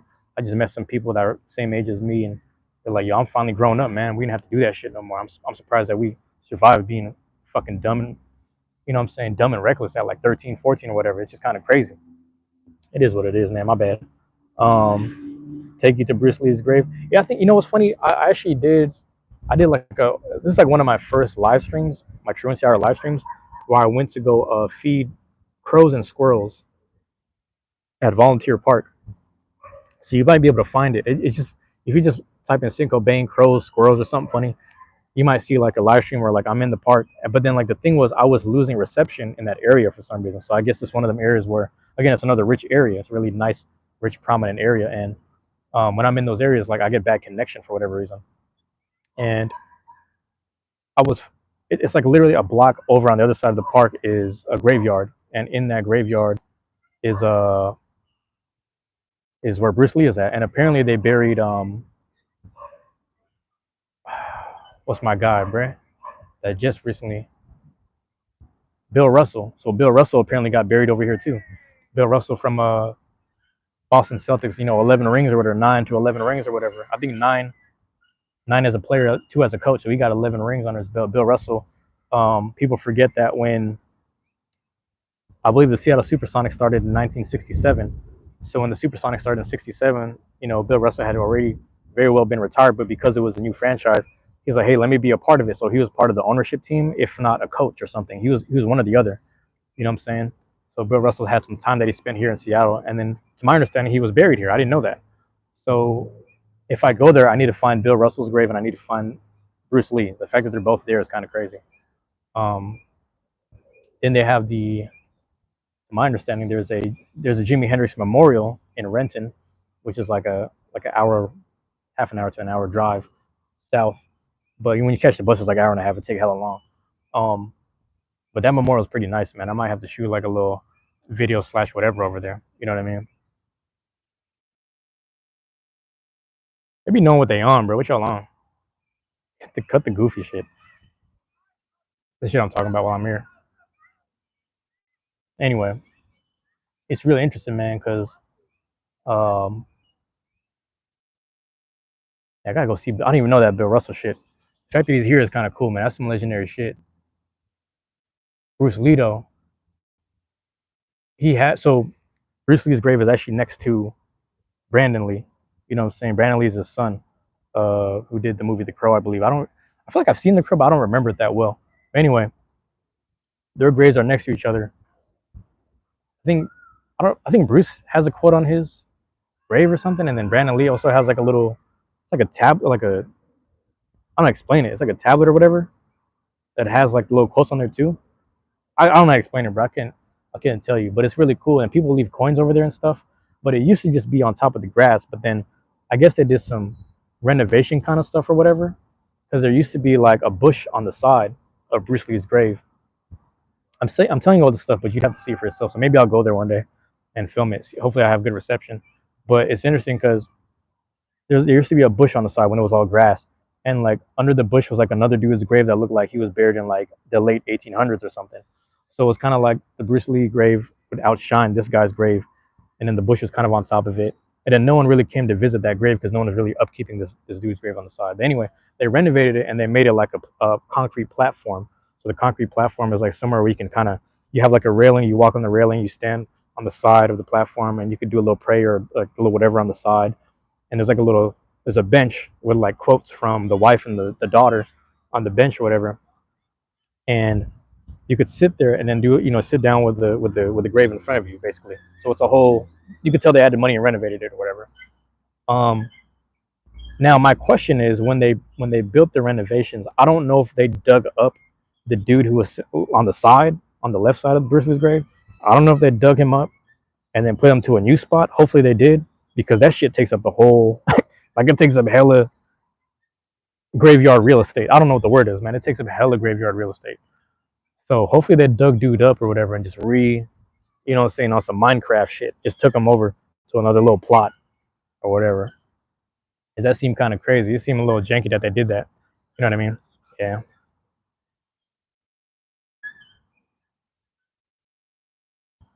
You got Monster Hunter Wilds, bro. You know what's crazy?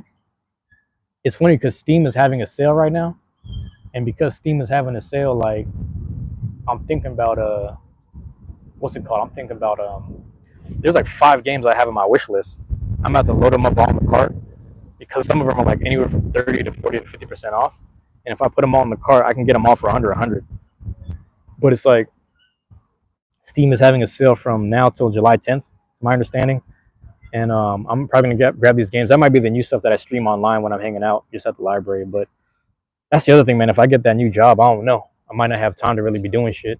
I'm gonna have to just stick with like recording the Beyblade tournaments at the house and at the actual event spaces. But yeah, I've been thinking about that a lot, man. Let me know if you played it though. Have you played Monster Hunter Wilds? Let me know how you feel about the gameplay. I'm about to reprop my phone real quick. Let's put this right here. I need to grab something to drink. Talking for goddamn 80 minutes straight type shit.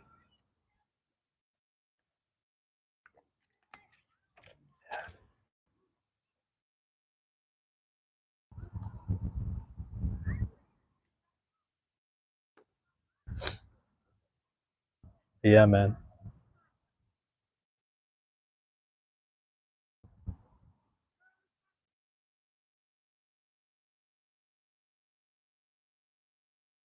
I was gonna say something. You love the oh my bad. Love the game. It's good. Yeah. What's your go-to weapon right now, man? I always use what is it great sword because like for example, if you have a hammer or like was it hammer, hunting horn, I guess gun lance, like all the blunt bludgeoning weapons. When you have those, you can break off horns, claws, teeth.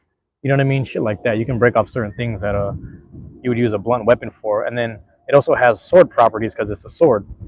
You know what I'm saying? And you can just chop off tails and like wing webbing and all that shit. You know what I mean? So it's just pretty. Like I like greatsword, but it's slow though. But the cost of being slow is like you just 1, 2 roll, 1, 2, 3 roll, or just stay in the pocket. You know what I mean? Longsword and hammer. Longsword is very efficient. Hammer's really good too. I think when I played Monster Hunter Freedom Unite or whatever, I think it was like PSP or some shit. I played that game, bro, and then what was I gonna say? They had this hammer you can make, but the hammer looked like a revolver and it had fire properties. I can't remember what parts I needed. It was probably like Gravios or Barrios or some shit mixed with like if I kind of remember, it was just like all these like firestones. It was like it took ores and then certain parts, but that hammer was like a revolver. You know what I mean? So when you hit, it just had like this little boom on there. It was really nice. But it's funny because Nargacuga used to be weak to fire, so I used to just run up on Nargacuga's face and just boom, just like smack him up, try to get some fangs off of him or whatever. Good times, man. Good times. But the graphics are crazy on there, man. The graphics and the gameplay is hella smooth. Like when you start figuring out the controls, I hate the fucking secret or whatever it's called. The damn little the feathered chocobo thing. I can't rock with that thing, man, because sometimes like when you call the chocobo mid match or mid battle, and then like you're trying to go one direction, it brings you the other way depending on the direction that the secret came in, if that makes sense. But it messes me up. Like let's say I'm trying to run left, but then the chocobo comes in from the left side. Because of that, it'll go to the right, drag, and then go this way. So that gives me like a 2 second window where I'm like left in the enemy lines or whatever. And sometimes I get killed because of it. It's kind of crazy. But yeah, I haven't played that game in a while. I was raising my HR rank. I think I spent so much days like at the library sitting down and working on the logistical side of the actual YouTube. You know what I mean? And I switched from that. Sorry, I switched from Monster Hunter to that, I should say. And then after this sale on Steam, we'll see if I don't know. We'll see, man. We'll see what my next investment is. I don't really know. I might do it now before my. It's like a little credit card. You know, like there's a certain day you're supposed to pay your credit card. I might make the buy now before that day, if that makes sense. Yeah. Yo, I don't know if I should have ate that honey bun, man. My heart. It feels like my heart skipped a beat or something weird. It's like some fat guy food. You know what I mean? That shit hitting me kind of different. You missed the dogs from Monster Hunter Rise. It was like the Palamute or some shit. That thing was pretty cool actually. That was a good game too, man. I was on that game so much. I remember I got my brother involved, and then I remember I'd call my other two friends who got the game. I remember we were playing that all online. That's when we had like the Switch thing. Actually, I still have the Switch online bundle thing. I still have that. You know what I mean? So it's really interesting, man.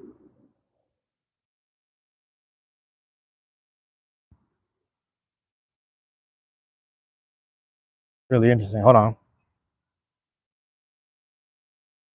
All right, we could just making sure. But I'm also running out of battery a bit. It is a good time to walk home because shit, man. I'm like, I thought I was only gonna do like 60 minutes. 60-minute joint, but on this right here.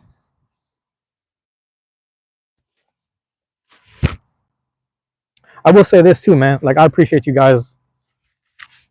Like when let's say I get into talking about specific topics like this, right or wrong, expressing how I feel. Like if y'all fuck with that, I appreciate it. And the reason why I say this is because even though currently the Beyblade space is like a very safe and whatever space, like it's like a very safe and fun, hospitable space.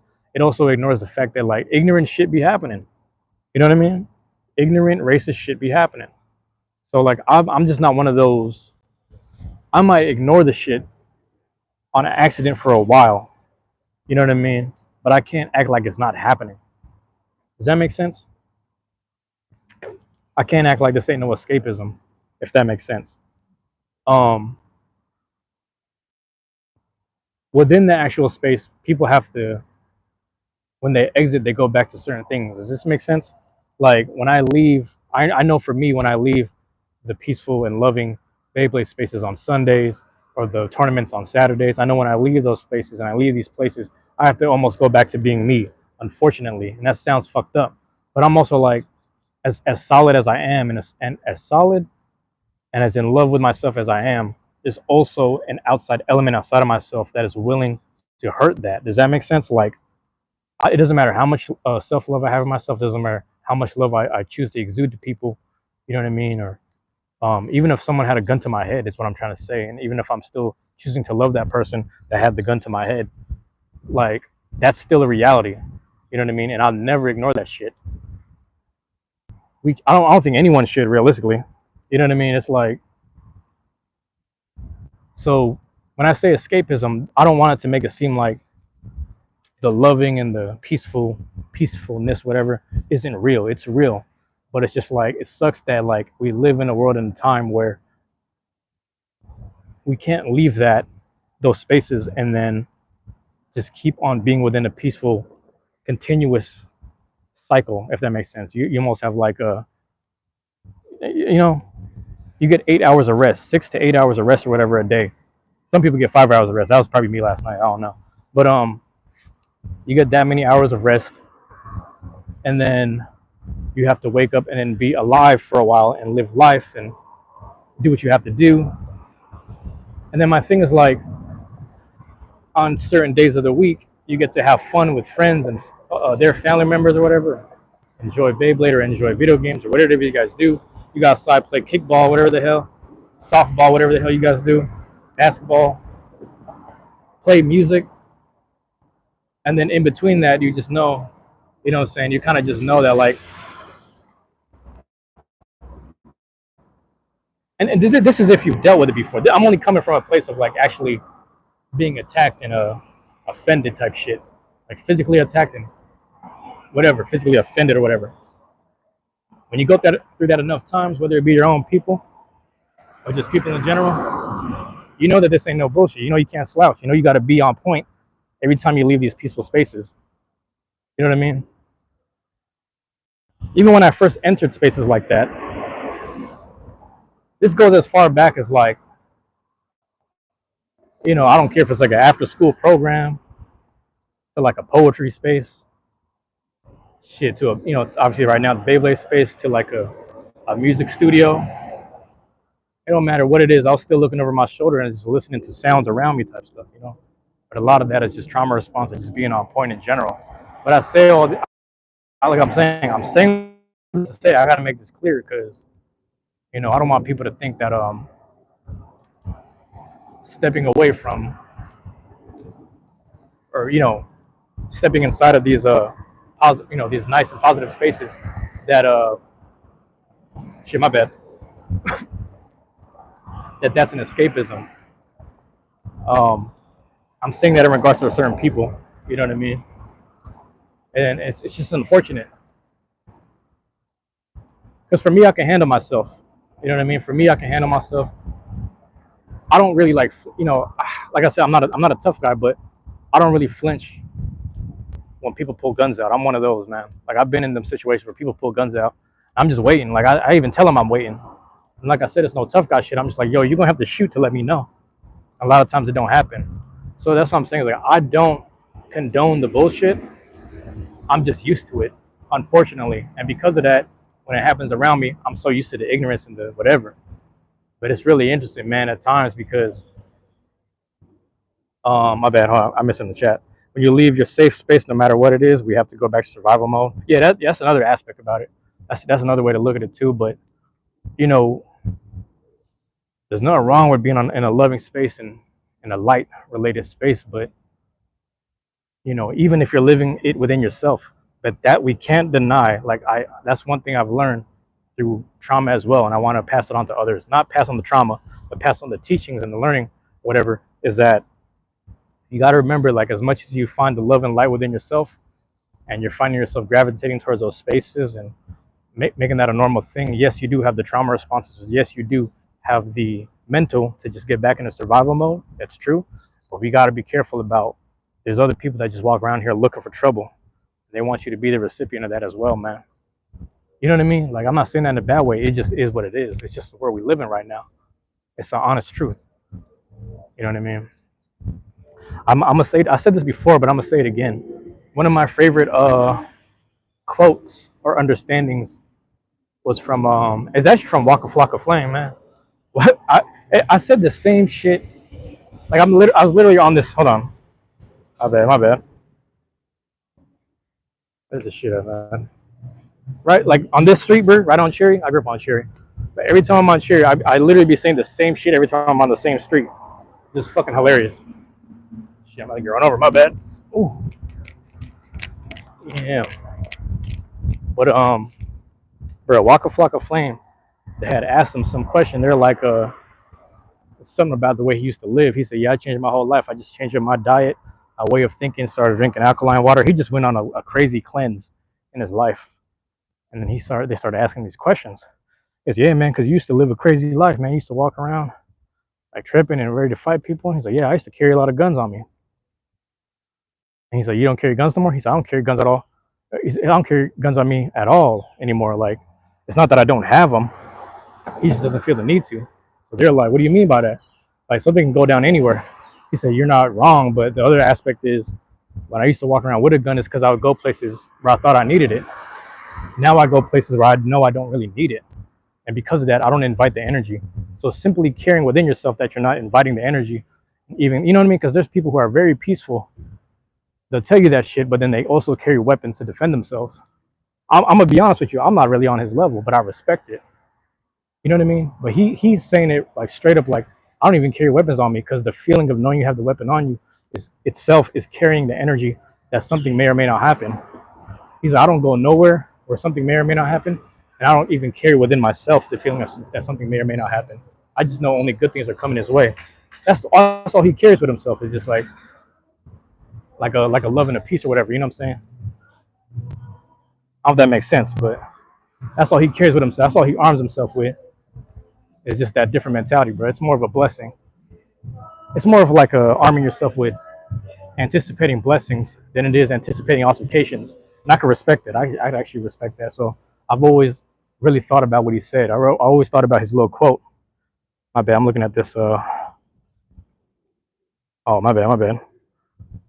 I'm like, I got these. Then I got the message from the recruiter, text message from the job recruiter or whatever. But anyway, yeah, I think about that a lot, man. But I also, like I said, the same way you'll see me, kind of just navigating through. This is how I know. This is how I personally know this.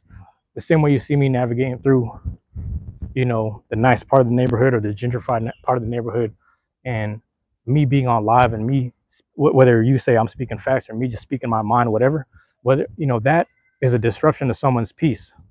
You know what I'm saying? That's a disruption to someone's peace right there. Simply just me being myself, and I'm aware of that. And the way I know that is like, excuse me, the way I'm aware of that, I also have to be aware of the other side of the coin. Or like as much as I'm just being myself, not bothering no one, speaking my mind, expressive, shedding light on things, being honest, right or wrong. You know what I'm saying? The way I'm able to do that, there's also people around who are intently on something negative. You know what I mean? It's the light and shadow kind of thing, man.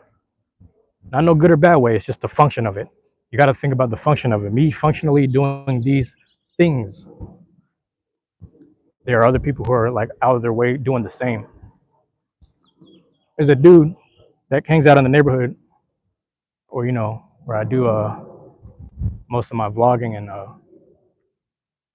or no, just like YouTube stuff, whatever. Just the library. He hangs around, man. He just be hanging around. What is this? He does like the whole preach the word of God, and he gets into people's face. He's just one of those. He's very intentional about reminding people. He's very intentional about reminding white people about how black he is and how he's better than them, and how the fact that like he's a musician himself and he's in charge of all these genres. Like he's one of those. And then he'll get into the religious debate, and he'll just do that with he's just like that. He's very intentional about making sure he's in people's face, and I don't think he's wrong. I'm not even mad at it, because I'll meet him halfway. But at the same time, again, there's people who intently go out of their way for this stuff. So it lets me know like everyone's kind of like, if it's not a mission, it's an intent as much as it is an action. But I don't know. I'm just kind of, I don't have my thoughts in order about this. I'm kind of rambling a bit, but hopefully a lot of this makes sense.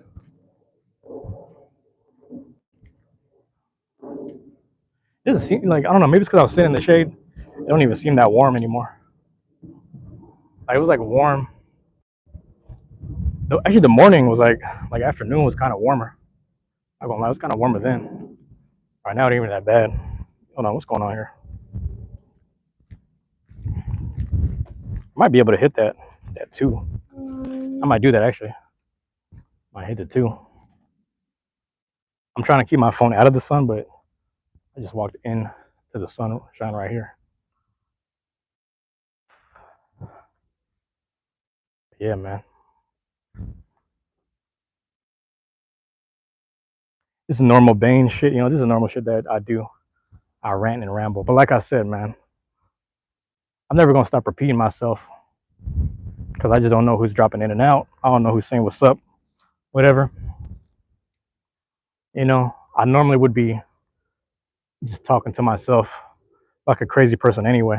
Not necessarily out loud like this, but I would normally have these thoughts. But it's nice to bounce these ideas and whatever off of people. You know what I mean?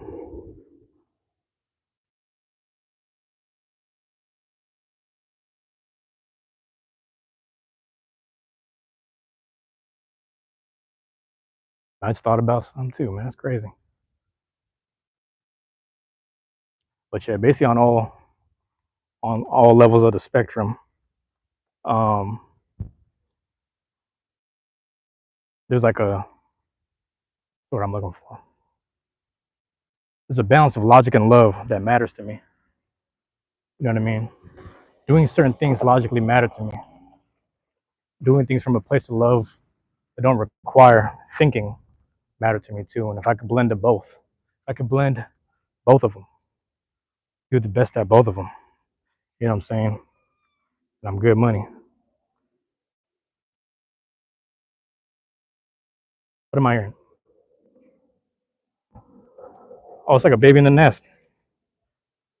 A little bird nest up there. Leave it alone.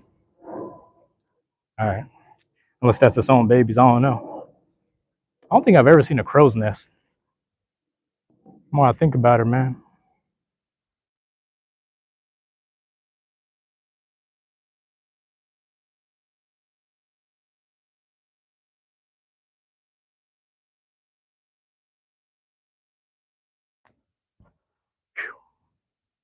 I don't know why that took a lot of energy out of me. Also, man, it's crazy. Like I was doing this run, not like an actual run, but I was doing a run of video recordings, PS2 video recordings. Probably gonna do some more tonight if I had the time, and I do have the time. I might as well do it. But it's really strange. Hold on, let me make sure I didn't miss anything, man.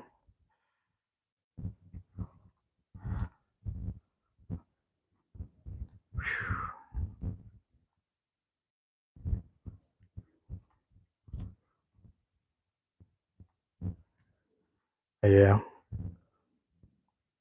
and make sure because like sometimes I'm only really looking at like the blue highlighted ones, like the mod, because like most of the mods dropped in, and also if you're one of my mods, man, then, I rock with you for real, like in real life. Or like I know you in real life, or I know you through the internet, and you've been a solid person. Because I've never met Hollow X in person, but he's a good dude. Rob too. Rob is another guy. And it's funny because Jack's kid dropped in on me like two nights ago. I don't know, like 2 nights ago, man. Something. Yeah, it's kind of crazy. Was that what the fuck is that saying? Um, on my joints, like my knee is kind of just messed up because I literally just was doing like this run of video recordings off the PS2, getting all these recordings down. But I had to sit there for hella long, so I'm sitting there, just kind of crisscross. You know what I mean? Just sitting there crisscross the whole time, sitting on the bed. Leg and hips are just stuck in a position. I got to keep straightening my back. My body's sinking into the bed, so I'm not like sitting on anything flat that can really help my posture. And that shit really kind of got to me. I ain't gonna lie, she kind of hit me like today or like yesterday or something. You know what I mean? So it just really, I was like, damn, this shit really hit me right now. You know? Oh, if you had a car, you'd love to come to my city and see what it's all about. It's crazy, man. I wouldn't want you to drive all the way from down there. You're going through 3 time zones, man. It's a long drive. It might be cheaper to catch a plane ride at a certain time of the year. But yeah, it actually might be. Well, you got to think about hotel stuff. But yeah, just come kick it with us on a Sunday. You know what I'm saying? And if it ain't a Sunday, we gotta find a tournament day.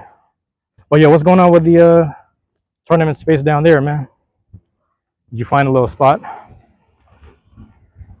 Also, if you don't find a spot, you got to make your own. Damn, they got hella. Let me show you. I was about to sit right here too. I was about to sit right there. They did the drive-by dookie. The birds hit the drive-by dookie right there.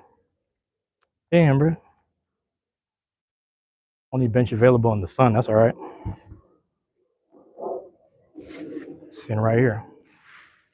Yeah, I'm cool with that. I live with that. Birds hit the drive-by dookie on the bench. You out there cooking in the sun. I'm whatever. Whatever though. Yep, there he goes. 20%.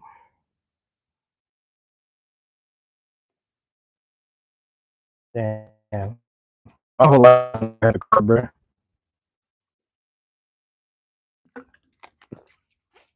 I've been walking and busting everywhere this whole time. Hold on. Because I can't sit in the sun because um phone's gonna overheat. I might have to actually sit. I need to check how fresh this is. Look kind of fresh, man. Hold on. I might have to risk sitting on the right side at an angle. You know what I mean? See if I can do this, bro. All right, we seem okay on this side. I'm gonna just sit at an angle. Get crazy. I'm just looking at this shit. Like literal. Yeah. Yeah, Hollow, man. What's going on over there, man? Did you find the scene down in the state you were at? Or like near your city? It's funny, that's what's crazy too. If I get another job, man, I'm definitely gonna go out. I want to go back to Portland for sure, man. I gotta go see Chief Bongo out there, and I want to deliver something to Sushi. Might end up having to mail it to him when they start printing. Actually, I need to talk to people this weekend because I don't know if there's anything that needs to be finalized. I might have to call back I got Jack the handler. He makes all the chimera grips and the 3D printed stuff. So I might have to talk to him. But anyway, um, there's a backhand karambit grip, excuse me, um, that I want to give the sushi. I got sushi down there, and then on top of that, there's a what's it? Not what's that place called? Spokane. So Spokane.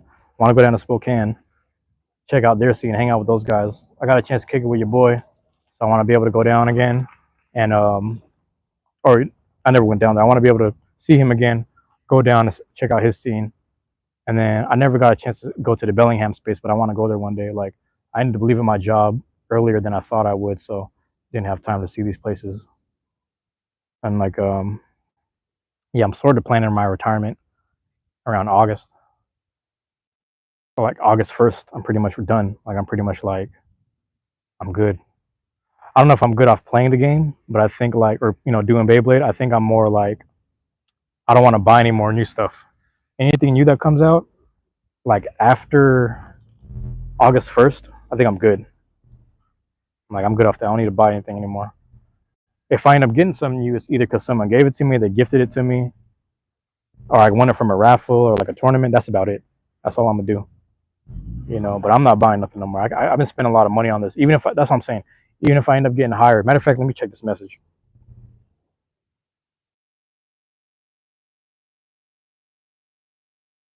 Oh crap! I gotta look at my schedule now. They're trying to tell me to come in certain time of day. It's like a Saturday. There might be an event. Actually, that might work out because there is an event at night, and then my interview would be in the morning or afternoon. That's gonna work out. I might do that. I might have to do that. Feel me? Make that happen. Yeah, that's what I'm saying, man. I get my new job, and then I don't know, bro. But I want to show to my friends' tournaments. They got a. There's one on the 5th. There's gonna be one on the 5th. There's gonna be a meetup on the 4th. There's gonna be one on the 5th. Sunday meet. Saturday on the 12th. My guy JB is doing there's like a food eating contest or something like a they always do like a food eating contest at the grocery store near my house in the parking lot. Like they sometimes there's a section of the parking lot that they kind of cut off and they make it a farmers market. But I guess on this particular day they're gonna make it into like a food eating contest kind of section or area. But one of my friends who's part of the thing, because a lot of it is like money that goes to a fundraiser. The fundraiser money goes to like some cause where there's pretty much a fridge that stores food for, I guess, like low income or like less privileged people. That's my understanding of it. I could be wrong. But it's a food eating contest thing. But he has a section where he's gonna allow like a small mini Beyblade tournament. I literally live 2 blocks from the grocery store, so I'm gonna just walk down probably sometime after the interview, just come hang out with him and then do a little one on one. I think it's like 1v1, kind of a King of the Hill knockout style tournament. So we're gonna do that. Then 13th is another tournament at the card shop. So it's not even gonna be a casual meet that Sunday. It's gonna be a lot going on, man. Oh, that's the other part I was gonna say. Damn, I just remembered it. But Hollow, let me know, man, if you're still there. Let me know if you ever figured out the scene stuff over there, man. Like I said, if I make some money, I'll fly down. I'll fly down south, man, and hang out over there. Uh, I'm not gonna say it out loud. I guess I shouldn't put you on blast, but even though we've talked about it before, like where you live, but yeah, if you find spots nearby, man, um, let me know. And I was gonna say something. I was gonna what's I talking about? Um, who's bro? I just so back to everything I was saying earlier, man. It's like the other funny part about the space is, you know, there's fair criticisms in every space I've been. You know what I'm saying? Like the ones that I've dedicated life or time, whatever, life and time into. So it didn't matter whether it was it pretty much started with the boxing space, and then even from that perspective, there's a perspective of people in the poetry slash musical space. They have their own whatever. Everyone brings their shit with them. People have their experiences, whatever. And then the same thing would be with the organizing space. The same thing would be with workspace. We can keep going down the line. We can keep going down the line. Um, and you have the Beyblade space, but I don't think anyone that enters any space has the same story. I also don't think they have the same experiences or even the analysis, even the wherewithal to analyze what they've been through up to this point, right or wrong. Again, you know what I mean? Because a lot of it is coming from our own perspective rather than because it should be that way rather than worrying about how someone else thinks. But like I say, the not worrying about how others think is also, what am I trying to say, like an invitation for them to treat you any kind of way, and that's problematic too. You know what I mean? Oh, there's a little dog in the window. I was like, what am I looking at? It should trip me out. Anyway, that's crazy. So I say this to say, like, a lot of people in that, at least because my community here is like majority white, so it's like, or Beyblade community specifically. So when they leave, they're kind of good money in some places. They don't have to deal with the small nuances, whether those nuances weigh on them or not. And my thing is like, that's again, what I'm saying is, because it doesn't weigh on you or because you don't experience it doesn't mean it's not happening. Doesn't mean it doesn't happen to other people. Doesn't mean I shouldn't speak and express myself. Like I said, right or wrong, whether I'm ambition about it, whether I'm overly thinking it, whatever it is. Um, you know what I mean? I look at it from that perspective. Um, oh fuck, I was losing my train of thought. The people within the space have to recognize, and this is all spaces in general. They have to recognize that people from all different walks of life have to come through and deal with this, and they deserve this thing. You know what I mean? They deserve this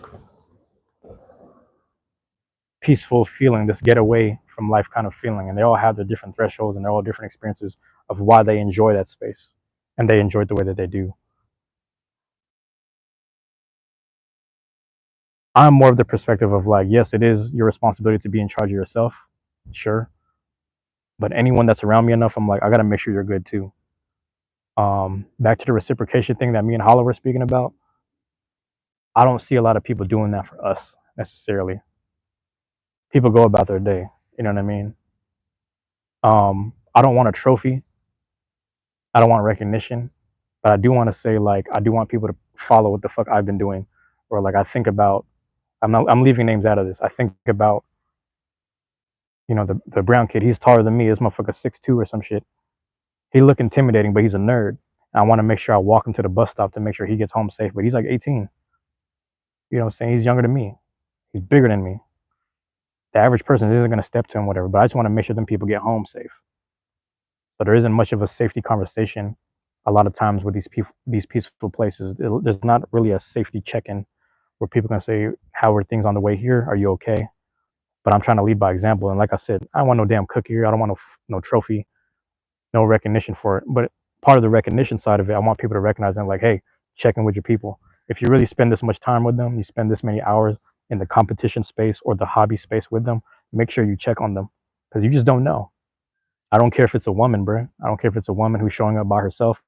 We have one, like I said, I'm leaving names out of it. We have one woman who shows up by herself. Usually she's not with her partner sometimes. They're both women actually. And I always make sure, like, how was driving here? Did you catch light rail? What did you do? Just small talk, man. Just checking with people, just see how they're doing. Offer them a water, man.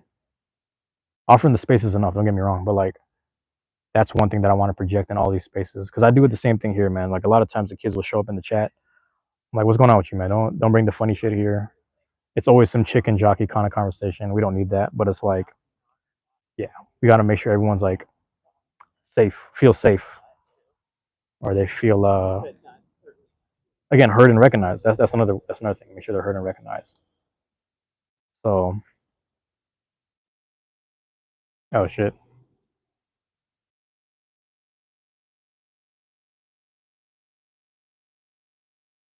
on the world, that was weird. I don't know if he was going in. I thought he was going into the car. I was tripping. Anyway, hold on. It's just a regular dude, but I was like, what's he doing? Anyway, yeah, a lot of times people from these spaces it's like they don't want to talk about real shit, or they don't have anything to contribute to the conversation, which is fine, it's fair.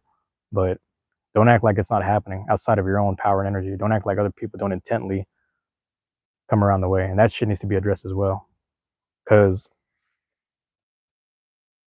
like right around the corner, like, I think I told this story before, but right around the corner, like I'm on the phone just making sure I get on call with you know, our main people in the Blade space just to kind of talk about certain things that had happened over the weekend. And I remember being on the phone with one of them, or both of them, because they're both living at the same house together. I was on the phone with them, and I'm trying to listen intently to her, and then in front of me, there's a dude jogging with like a whole case of beer. He's got like I don't know, like a 12 or 6, whatever, 12 pack of beer, like a big old box of it. This is like again, this is right in front of what I would call my sort of safe haven, or my space that is like peaceful to me. I'm gonna start walking. Dude is jogging past with this whole fucking box of beer, and he's going hella slow because he has to carry like a heavy ass 12 pack, whatever. And then out of nowhere, there's another dude behind him jogging, but trying to catch up and intercept him on the sidewalk. And this shit kind of goes down every day. You know what I'm saying? There's no exception to the Sundays that we kick it. There's no exception. But this shit, where it's just like, no matter if it's the homeless or the bums or whatever you want to call them, if it's just the fiends, even if it's just the people supplying them, they're just out there doing their thing and just, whatever, everyone out there just with the business. They're all out there, and they're just kind of confronting and dealing with each other, and the fights happen literally right around the corner. We're on I don't even know what street that is, like Weller or some shit. Washington, I don't even know what street that is, bro. Forget exactly. But we're right on this side, and we're literally corner south and the corner north. It just be going down, and people really be setting up shop and setting up camp over there, right next to my little safe space. So anytime I walk out, whether people are comfortable enough treating people that look the same as them a certain way, or treating a kid in the worst way that day, you got to be mindful. And that's my whole thing with checking in with people. This is the reality, man. But no, keep carrying the love and light. But that is the reality. So, like I said, you spend enough time with those people, you spend enough time with people that you consider part of your community or something, check on them, bro. Don't take it lightly. Don't take it for granted. Make sure you say hello, whatever. Make sure they're different from you too. You know what I'm saying? Check on the women. Check on the women in your spaces, bro. Shit like that. Yeah, I'm about to walk back in the house. Oh, it's gonna be hella hot up in the house. I already know it's gonna be all muggy and shit. But I'm gonna try to get some recordings done. I'm gonna leave the fan downstairs. It's cool because in the mornings I can put the fan in my room and then turn it on while I'm recording. So I might have to start doing that. But for now, actually, I don't know. I might do it when the sun goes down. Yeah, we'll see in a second. Get some recordings in, whatever. But hey, man, I'm gonna leave it at that, bro. Love y'all. Appreciate y'all, man. Peace.